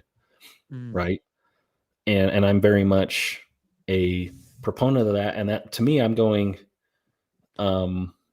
I've had those experiences because again, go back to before the ranch, I'm introduced to this type of stuff. I start doing the tools, if you will. And I would say I had things that happened that I was like, okay, maybe it's working. There were things that happened in my personal life, with how my wife and I wanted things to happen, if you will, levels of income, things like, how we wanted to do things. Yeah. But the first real big, my big success, if you will, is my first day on the ranch is 2017, Halloween. Halloween, right? Bro. What a wild one. Nothing happens. It was just normal night. I hear all the stories. At that time, I'm still working at this other job. That was I hated it. I was helping run the bus system out here. Yeah, that's gonna be tedious. Oh, it was miserable. There were great people there. There were some good people there, but it's just monotonous. Yeah, it's every day the same thing. Anyway, so I get to this point where I'm like, all right, New Year's rolls around, 2018, January 1st. I'm sitting in this office and I go, you know, I used to do all this cool stuff. I was on a Marine Corps tanker. You know, I was playing rugby. I was doing all this cool stuff in college. And now this is my life. Right. Gotta be effing kidding me, right? So I go, okay, either this stuff works or it doesn't. Right. I just kind of hit this wall, this bottom part where I'm going, either this stuff works or it doesn't. And I really thought about it and I was like, all right, I've used these there were certain tools, you know, there's the affirmation stuff, there's, you know, certain things, but the one big tool that I learned from the individual at that time was you write your own story. There you go. And it's very much aligned with goals, and right. But what it is how you start it, and anybody could do this. Is you basically write, my name is Kaleb Bench, and my story goes like this. And how I learned it was that first paragraph, you put something in there so crazy, so out there, all you could do is laugh if it happens. Right. And you don't want to put so much detail into it that the universe can't go to work for you. Right. And then every subsequent paragraph, you can write whatever you want. And some of the rules are as long as it's moral, legal, and ethical. Right. Right. So if you want to say, be like successful, like say it was me, right? I'd write, my name's Tyler Roberts. You know, I want to be a successful podcaster, journalist. And then these are the steps I'll take. You know, it's that kind of thing, right? Is this? Yeah, but much more story, right? Oh, okay. So for example, and like why I'm bringing this up, clip that. This is very much the stuff I think about when I'm out on the property. But I write in my first paragraph, and I guess this is where I used to say I never really thought about being on television. I never thought about being in like movies and stuff. Obviously, growing up, who doesn't want to, like, when you're growing up watching Star Wars? Oh man, I want to be in Star Wars. Of course. But at that point, you know, I'm out here in the basin. There's none of that type of stuff. There's out here. No movie stars. There's no way. No. And again, my first day on the ranch was like 2 months before this. And I'm sitting in that office and I write this story. You know, my name's Kaleb Bench. My story goes like this. I act in a Star Wars movie. I have good relations with the director. I have good relations with the cast. It's a good, positive experience. It's fun, you know, because I remember seeing, and where I got that idea was there was a little ad on the computer, you know, those little sidebar ads on the internet, where it was like, win this sweepstakes and you can be an extra in the next Star Wars movie or something. Right. Oh, because the trilogy sequels were coming out at the time. Yeah. I want to say it was Rogue One had just come out or something. Like that was the big one. That was my favorite out of the new films. Oh, I agree. That's a whole other discussion. Yeah. But, you're right. But anyways, I'm sitting there and that's my first paragraph. I was like, no way. But it's not the thing. But the trick is too, is you don't do the negative. Oh, this isn't going to happen. No, it's only, this is what you want to have happen. Right. So you read it, you believe it, and a part of that is you read it 3 times a day. And the secret sauce to make it more powerful is you listen to epic music with it. Nothing with words in it, because you don't need other people's words in your head when you're doing this. So listen to like orchestra, instrumental, epic, that kind of stuff. Yeah, because you're building the energy, and how Tony Robbins says it is like, put the illusion in your mind, or the hallucination in your mind. Right. And then I put some other paragraphs in there of how I wanted some other things to happen. Anyways, 2018 happens. And like I said, that's where I had some of my first experiences. 3 months after that is when Robbie Williams comes out. They do, Jeremy Corbell does that documentary video out there, all that. No one is talking about a television show. No, yeah. It, at least to my understanding, it wasn't a conversation that was happening. But Thomas, he started getting approached by TJ Allred about this time frame. And TJ is one of the guys who kind of initially pitched the idea for the television show with Joel Patterson. Right. Around, and it's kind of before or around this time frame, anyways. But I had no idea that was even a discussion or an idea, right? But I write that story, and then it was like late September, October timeframe when we are out shooting the pilot for the television show. And I'm sitting out there going, wait a minute. How did this happen? It's not Star Wars, but holy shit. Like, it's, talk about aliens. It's weird energy. It's weird. It's funny, right? It's like, it's not exactly, but it's like, it's there. It's the most cutting edge scientific endeavor that, cutting edge in the sense of like, you're dealing with very, very complex phenomena, all stuff that's like, that you're right. Like all young men and some women and young people are all influenced by things like Star Wars. So like the fact that you wrote that, but it's like the universe went to work for you in the sense that it was like, oh, no, I know what he really wants. Like it was really, again, it was the thing that was so out there, so crazy. But next thing you know, Prometheus is filming the pilot for The Secret of Skinwalker Ranch. And then that happens. I'm going, no way. This is that I did not know that. I didn't know that part. So, I mean, that has to be kind of like life-changing in a way. Oh, very much. That's really made me go, okay, I believe this stuff works. And that's very much a part of this. I will say this is very much a part of the discussion of like the observer effect. Like, we know our minds affect the world around us. And I highlight that story because I learned these tools. I did them. And it happened. And it's continued to happen. If you don't think that I keep doing this stuff, and to me, I'm going, the ranch, for whatever reason, responds to stuff. And I'll say one of the first warnings that we got in regards to the ranch was pay attention to people's emotions, especially anger. So if they were like angry coming onto the ranch, that or being angry in general, or being on the ranch over a long period of time, and pay attention to those types of emotions. But then, so we always get asked about remote viewing and these other forms of I don't know, mind stuff. Remote viewing's real. Like, I believe so. Right. It's real. I've seen firsthand. We've done some experiments on the ranch ourselves. Like, it's real.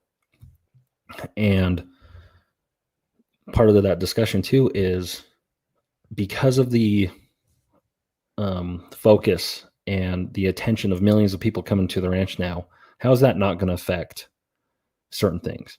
Right. Oh, I see where you're going with this. Right. And you're saying, okay. And there are connections there, but it is very much like I just told you, that story. Outside of me saving the document that I have changed now over the course of 8 years now, because you can update your story. Yeah, that's a cool part of it. The story's always being written. Wait about a year, let it do its thing before you go in and do things. But it's that type of what's the word I'm looking for? It's the type of evidence that obviously I can't give you that hard, like the direwolf thing. Like, we have the remains of a creature that's supposed to be dead for 10,000 years. It's been identified structurally, a 1-for-1 match by a biologist, Ben Woodruff, who one of his jobs is to put these skeletons together for a museum. He knows what he's looking at. That was actually probably one of the most, like, outside of like the UFO sightings and the stuff you guys have captured on camera, I think that was probably one of the most insane discoveries that's happened in the shows.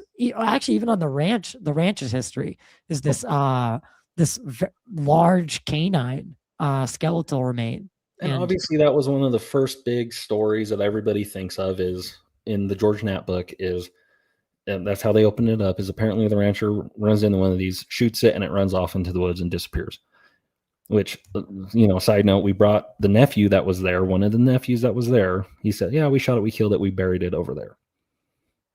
So it didn't run off? No. So again, these things are in the book. We couldn't go to the point where to the area that he said they buried it because it was not on their property. But he's it's just interesting when you talk to that individual who at that time is 11, 10 years old, and he goes, yeah, I remember that. We shot it, killed it. It was we buried it over there. But that goes down a whole nother line of ideas and questions. But yes, I could tell you for years, whenever like the direwolf subject comes up, it was the scoff and eye roll from all of us. And I mean, look at where we are now, dude. They just reintroduced a direwolf like that. And again, you go like look at Skinwalker Ranch and then the parallels to like the cutting edge. It's like they keep connecting somehow, like directed energy weapons. Now directed energy weapons have been confirmed by the government. Direwolf gets found. Then they literally resurrect a fucking species. The Skinwalker Ranch just seems to be at the hub. And you guys now have gone beyond Skinwalker Ranch. And arguably, I mean, I'm not going to say that it's better than the main show. I think they complement each other so well. You guys have just some honing in on some things here.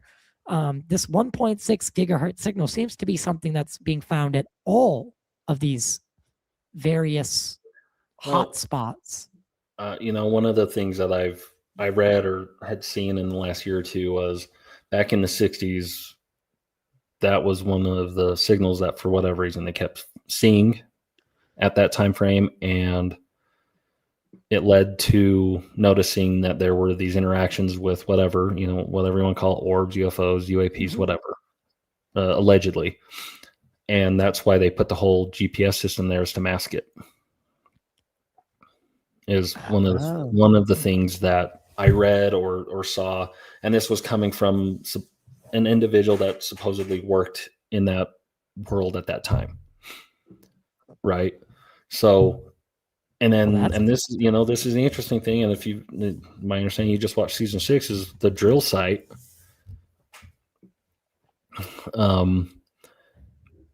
At this specific place that we're drilling right now, there are missing photographical records from 1964 to 1969. What do you mean? So in the public record, there are no photographs between 1964 and 1969, specifically of the ranch, and showing the specific area where the drill site is. Oh. So this might be a part that you haven't. I know you said you were coming up on. I can't remember where they show this in season 6, but Travis did a kind of a deep dive and an analysis of the drill site from aerial photography, and the AI said that the one from 1964 is fine, but the one from 1969 is heavily doctored, according to AI. And so now, and you just saw us pull out the ceramic-like material in season 6. And obviously, I won't go into what is going to be shown in season 7, but like we very much follow up on a bunch of this. Is it safe to say you're following up on a lot of this? Oh yeah, because that's what I've seen the show do. Is right. It started off with broad strokes, but you guys slowly honed in, and now I would say the focus is that the mesa spots, that spot on the mesa, the ridge line, the triangle, and I mean, I want to say the homesteads, just obviously, but I think less so the homesteads lately. Yeah, well, and so that's where like I won't go into where we focus on certain parts, but I love the point that you're bringing up, because yes, you go and watch this, you literally see the evolution of the investigation with better equipment, better Yes. third-party experts.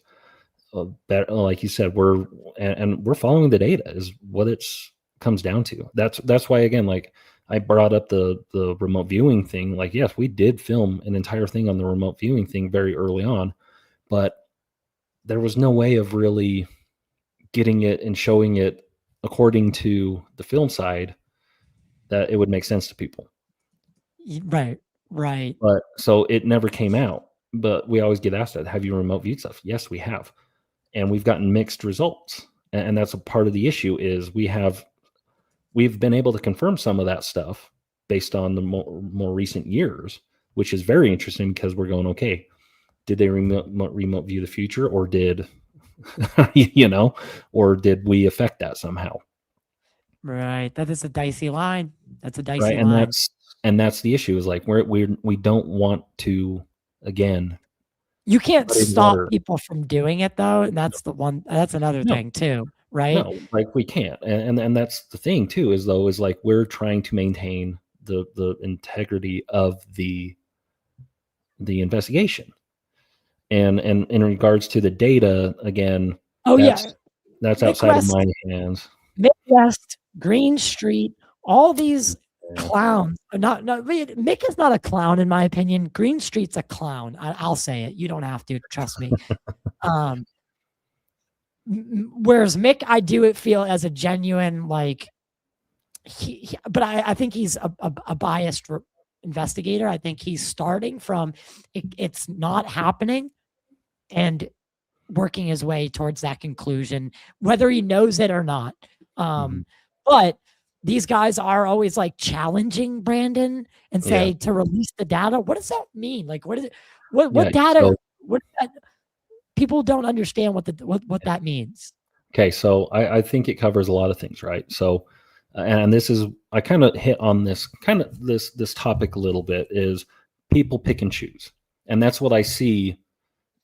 Green Street and Mick West do is they go after like this low hanging fruit to attack, and then they immediately go, oh yeah, well I know I'm right, which I can tell you, I know that Mick West is being paid by certain individuals about things, and I can't wait for that stuff to come out, and that's all I'm going to say in regards to that. He won't tell me. Like, I've asked him straight up, is he being, because are you being paid by some sort of entity?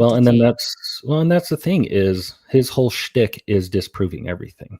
I can tell you that Travis reached out to him years ago, before he ever came to the ranch, and said, hey, let's work on something together and present it together, whether it's, and just follow the data and follow what we find and release it. And he would not do it.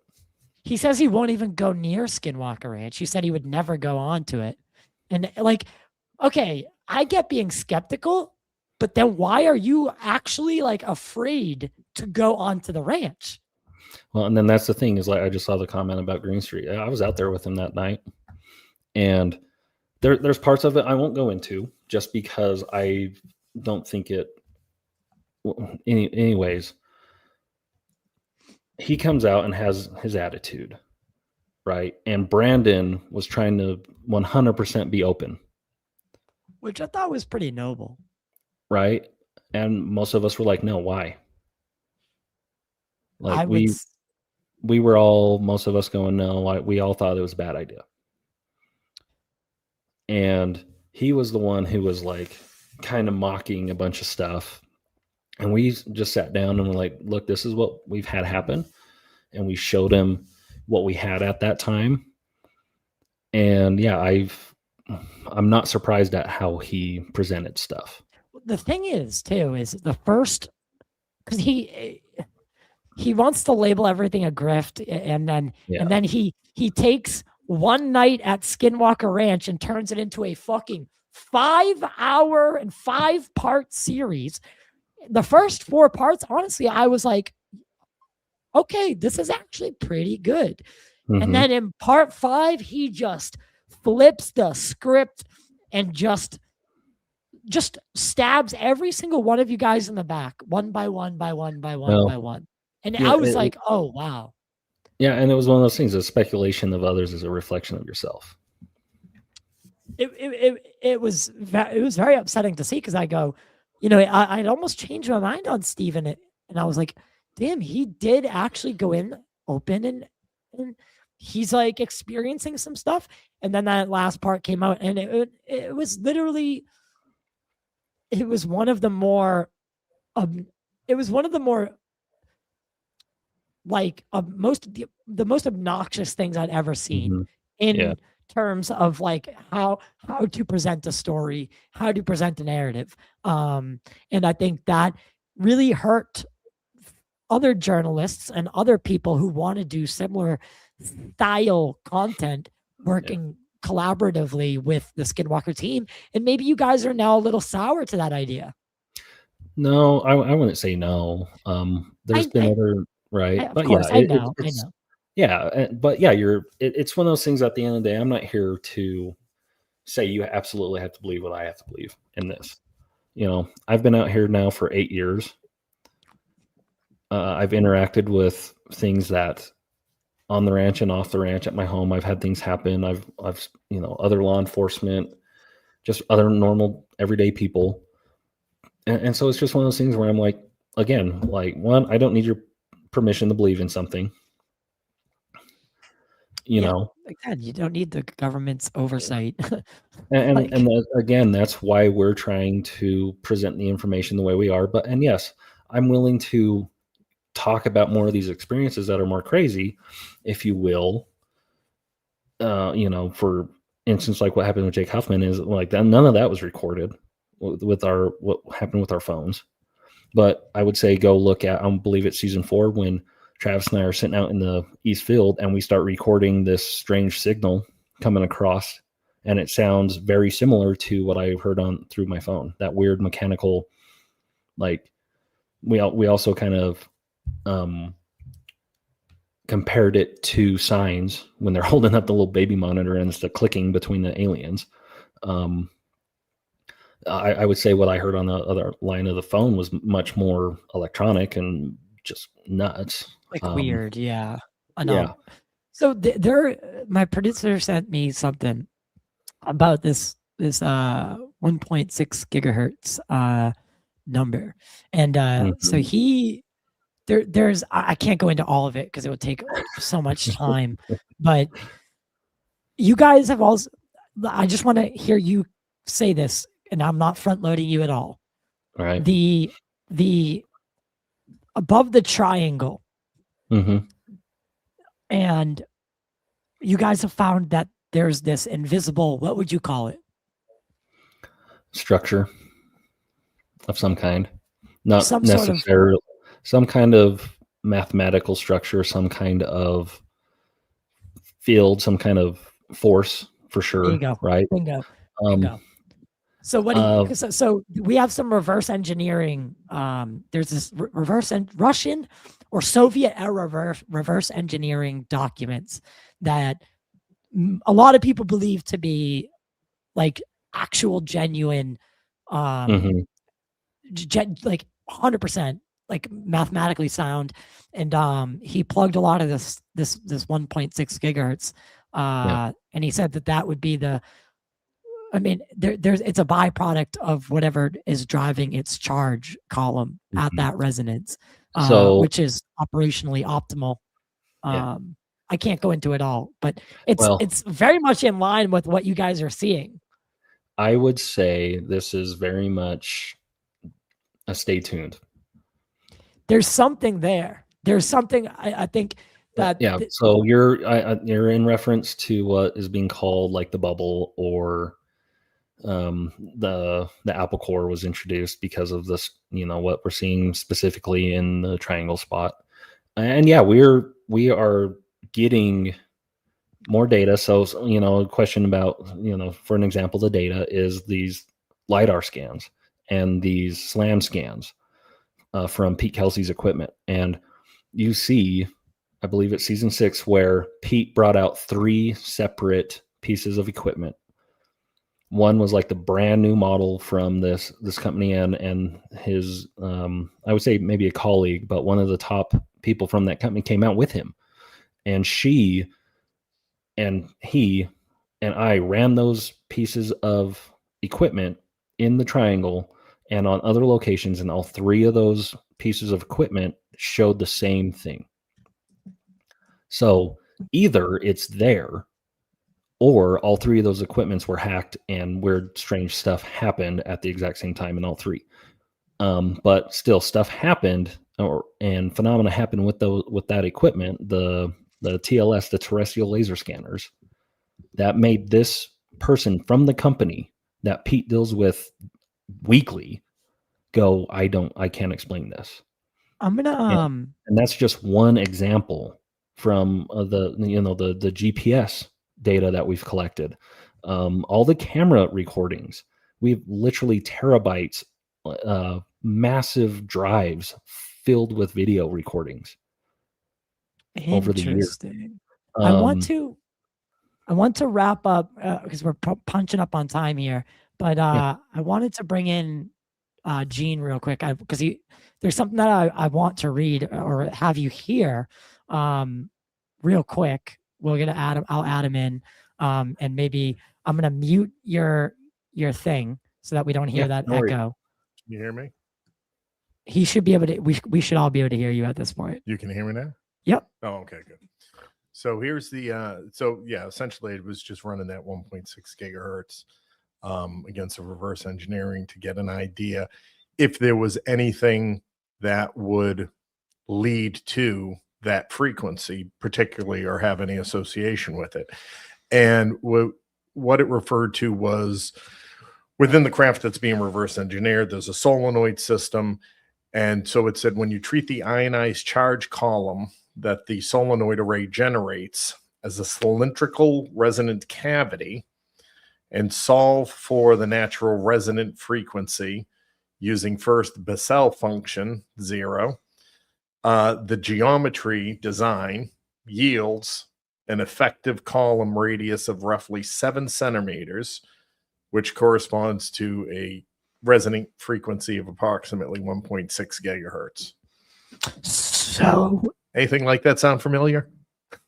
So it's making me think about the Kraken radar, or the Kraken antenna, I should say, not radar, that Eric has made multiples of to specifically try and track the direction of where the 1.6 is coming from, right?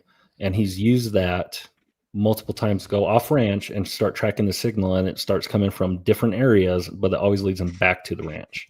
Mm-hmm. And then,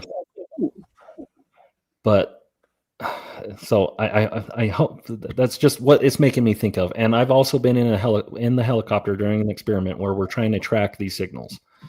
And the moment we get over where it says it's coming from, it jumps immediately to another location, and we have to go. Exactly why. Yeah, I know exactly why. So I was gonna say, would this be a masking attempt? Like it's something in the ground, maybe.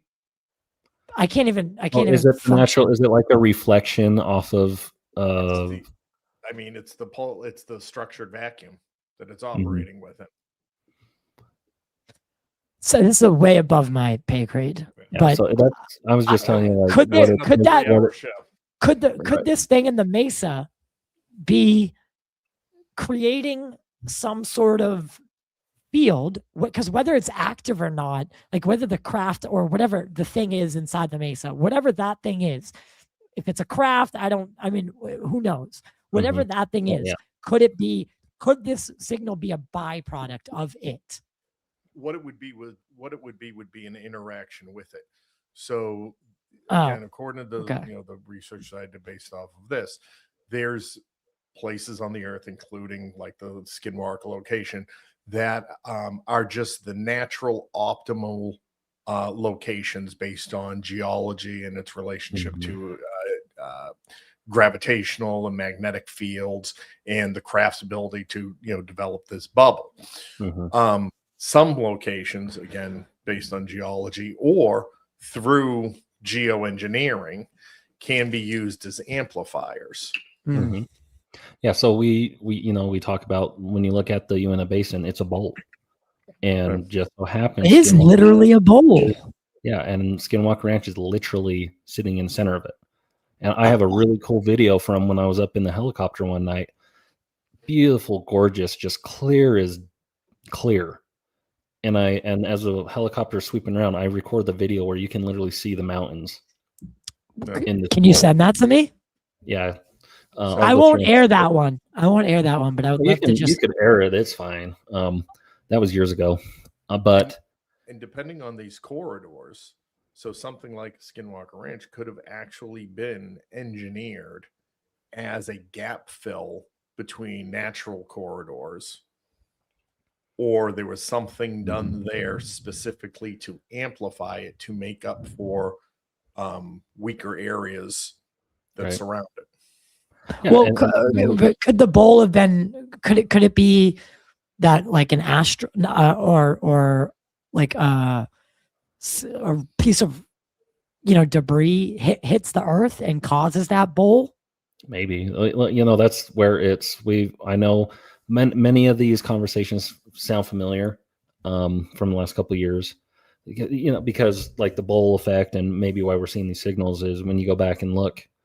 Travis and Eric did some comparisons, and Travis went back to the Bible and said, talks about when you go and look at certain areas where in the Bible they talk about interacting with things, and you look at the topography in those areas, they're bowls too.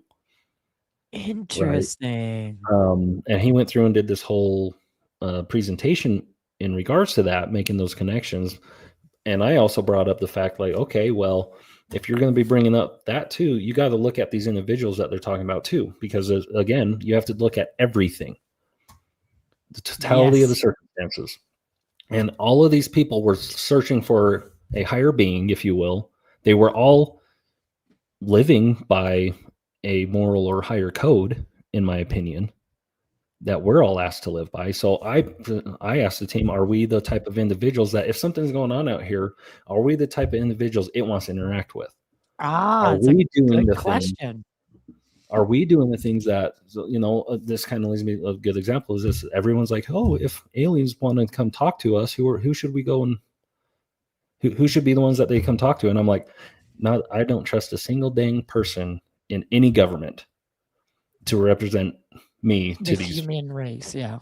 Yeah, right. I am gonna agree with you there. I'm like, if it wants to come talk to me, it can come talk to me, right? And have that understanding of I'll respect you, you respect me, kind of thing.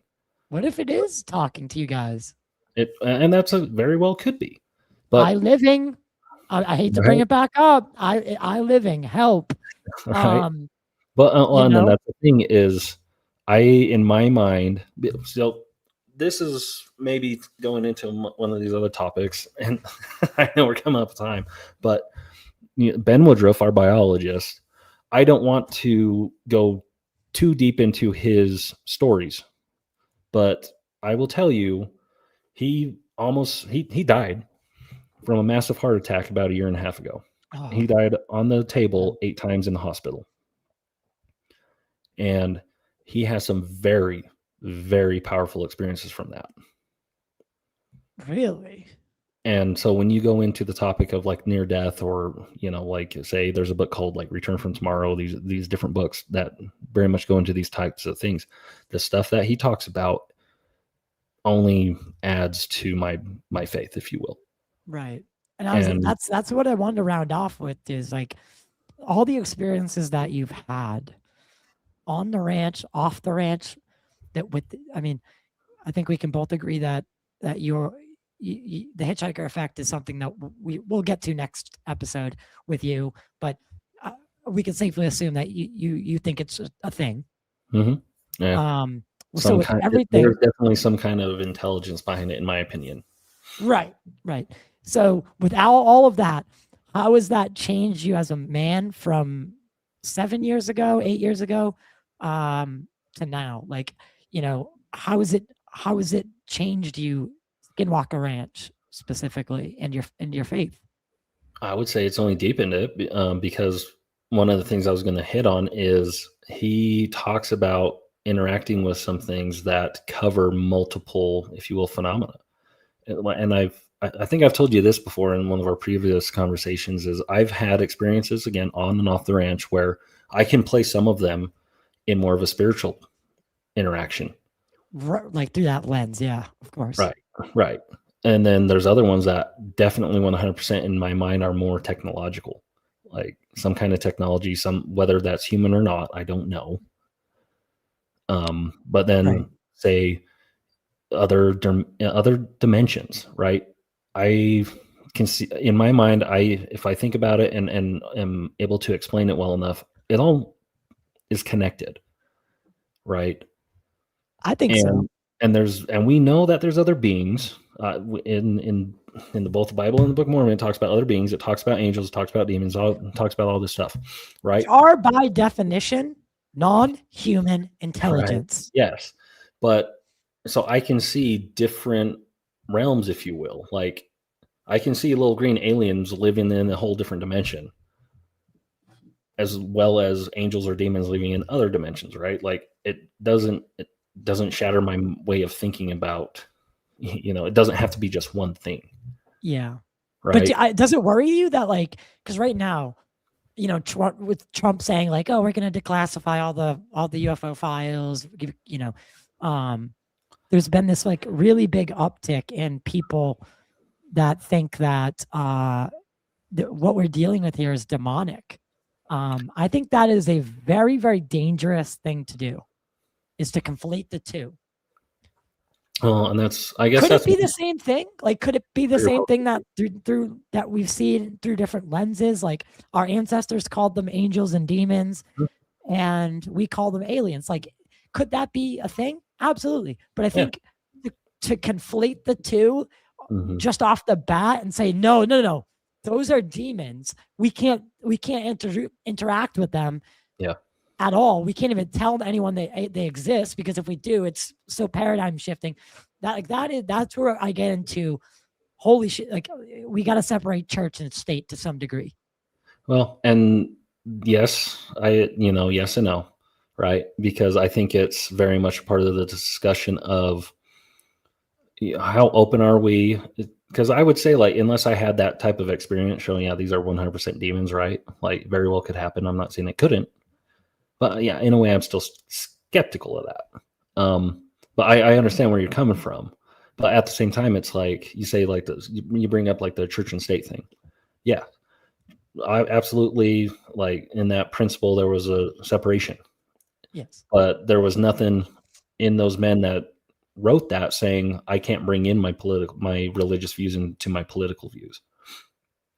Right. Very much shapes how I'm looking at things, right? And it is very much the separation of church and state thing is very much, we can't have this organization dictating what this organization does and vice versa. Right? There has to be the open discourse. I agree. Right. And so, I get what you're saying. Like, it is very dangerous to eliminate other options out of hand, right? Like, just because that's what you want it to be, kind of thing. Yeah. And I think, like, even if we came to the conclusion that, okay, yes, this is what our ancestors would have labeled a demon. Yeah. I think we need to be very careful in the future going forward. I think we do want to come at this, even if it is a religious thing, right? Even if it's a religious idea, if we're looking at it through a scientific framework, we need to change demon to non-human intelligence, because it changes that. Well, and like I told you, science is its own religion. Yeah. It's any belief system that you have that you put all your stock into, that's your religion. Yeah. Yeah. And so I'm like, I agree with you. I get what you're getting at there, Tyler. Like, you have to be able to have an honest conversation and just be a truth finder kind of thing. Right. Yes. And even if the truth does bring us to a point where it's like, this is not what we originally thought, I'm okay with that.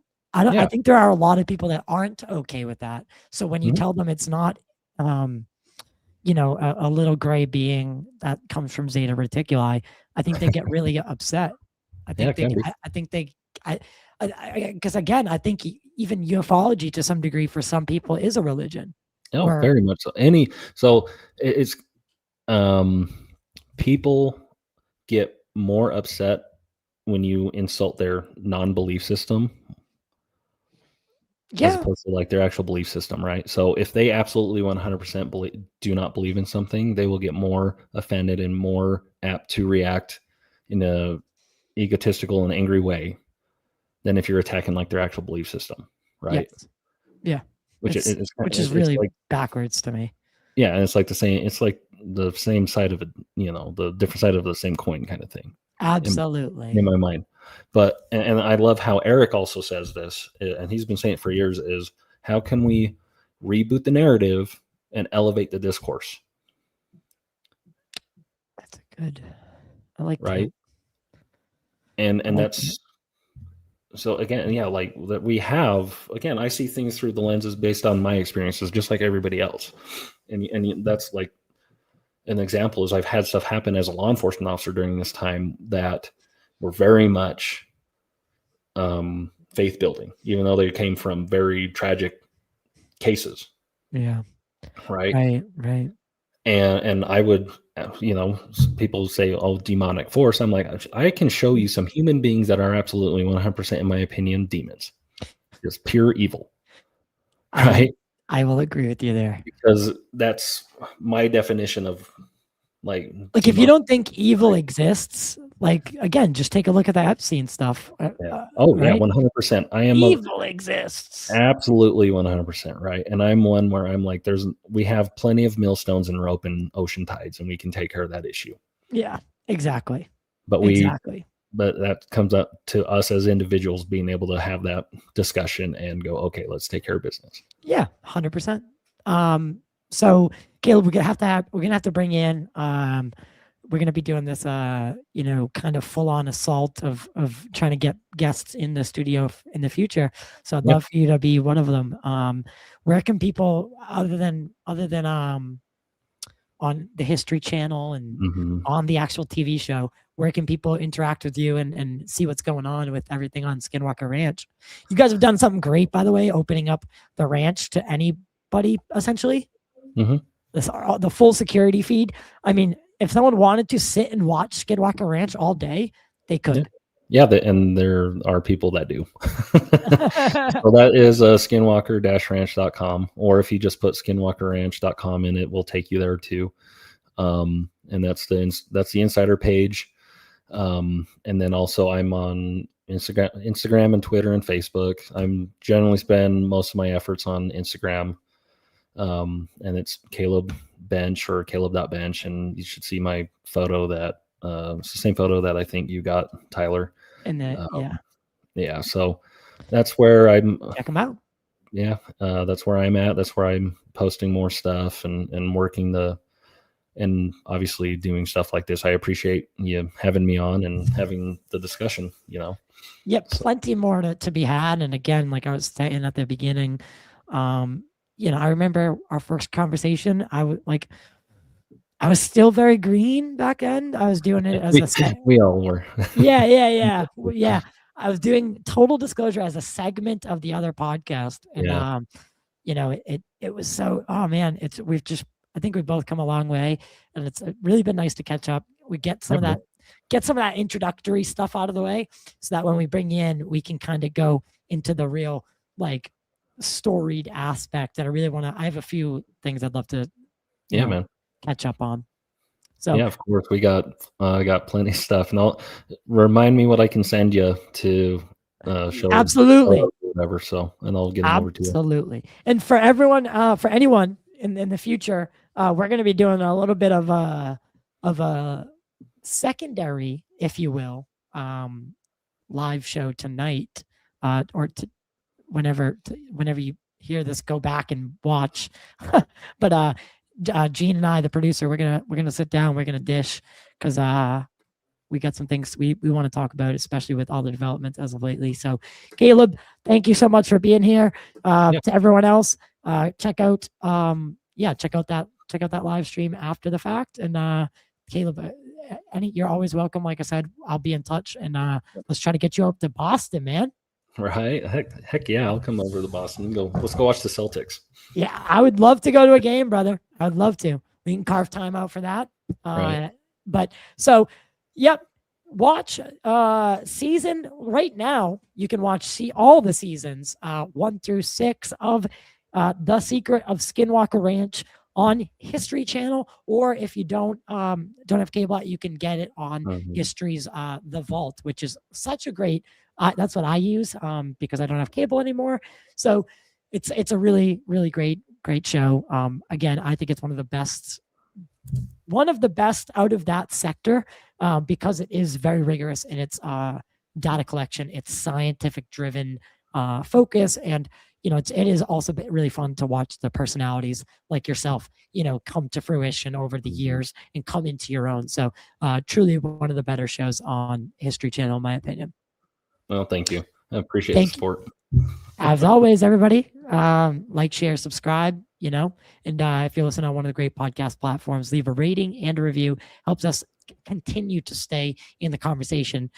We all know that the Hollywoodization of podcasting has begun. So in order to keep with it and try to keep up with everything, we're going to be implementing some new stuff going on in the future. So with that being said, I'll see you all on the other side. Stay humble, stay kind, stay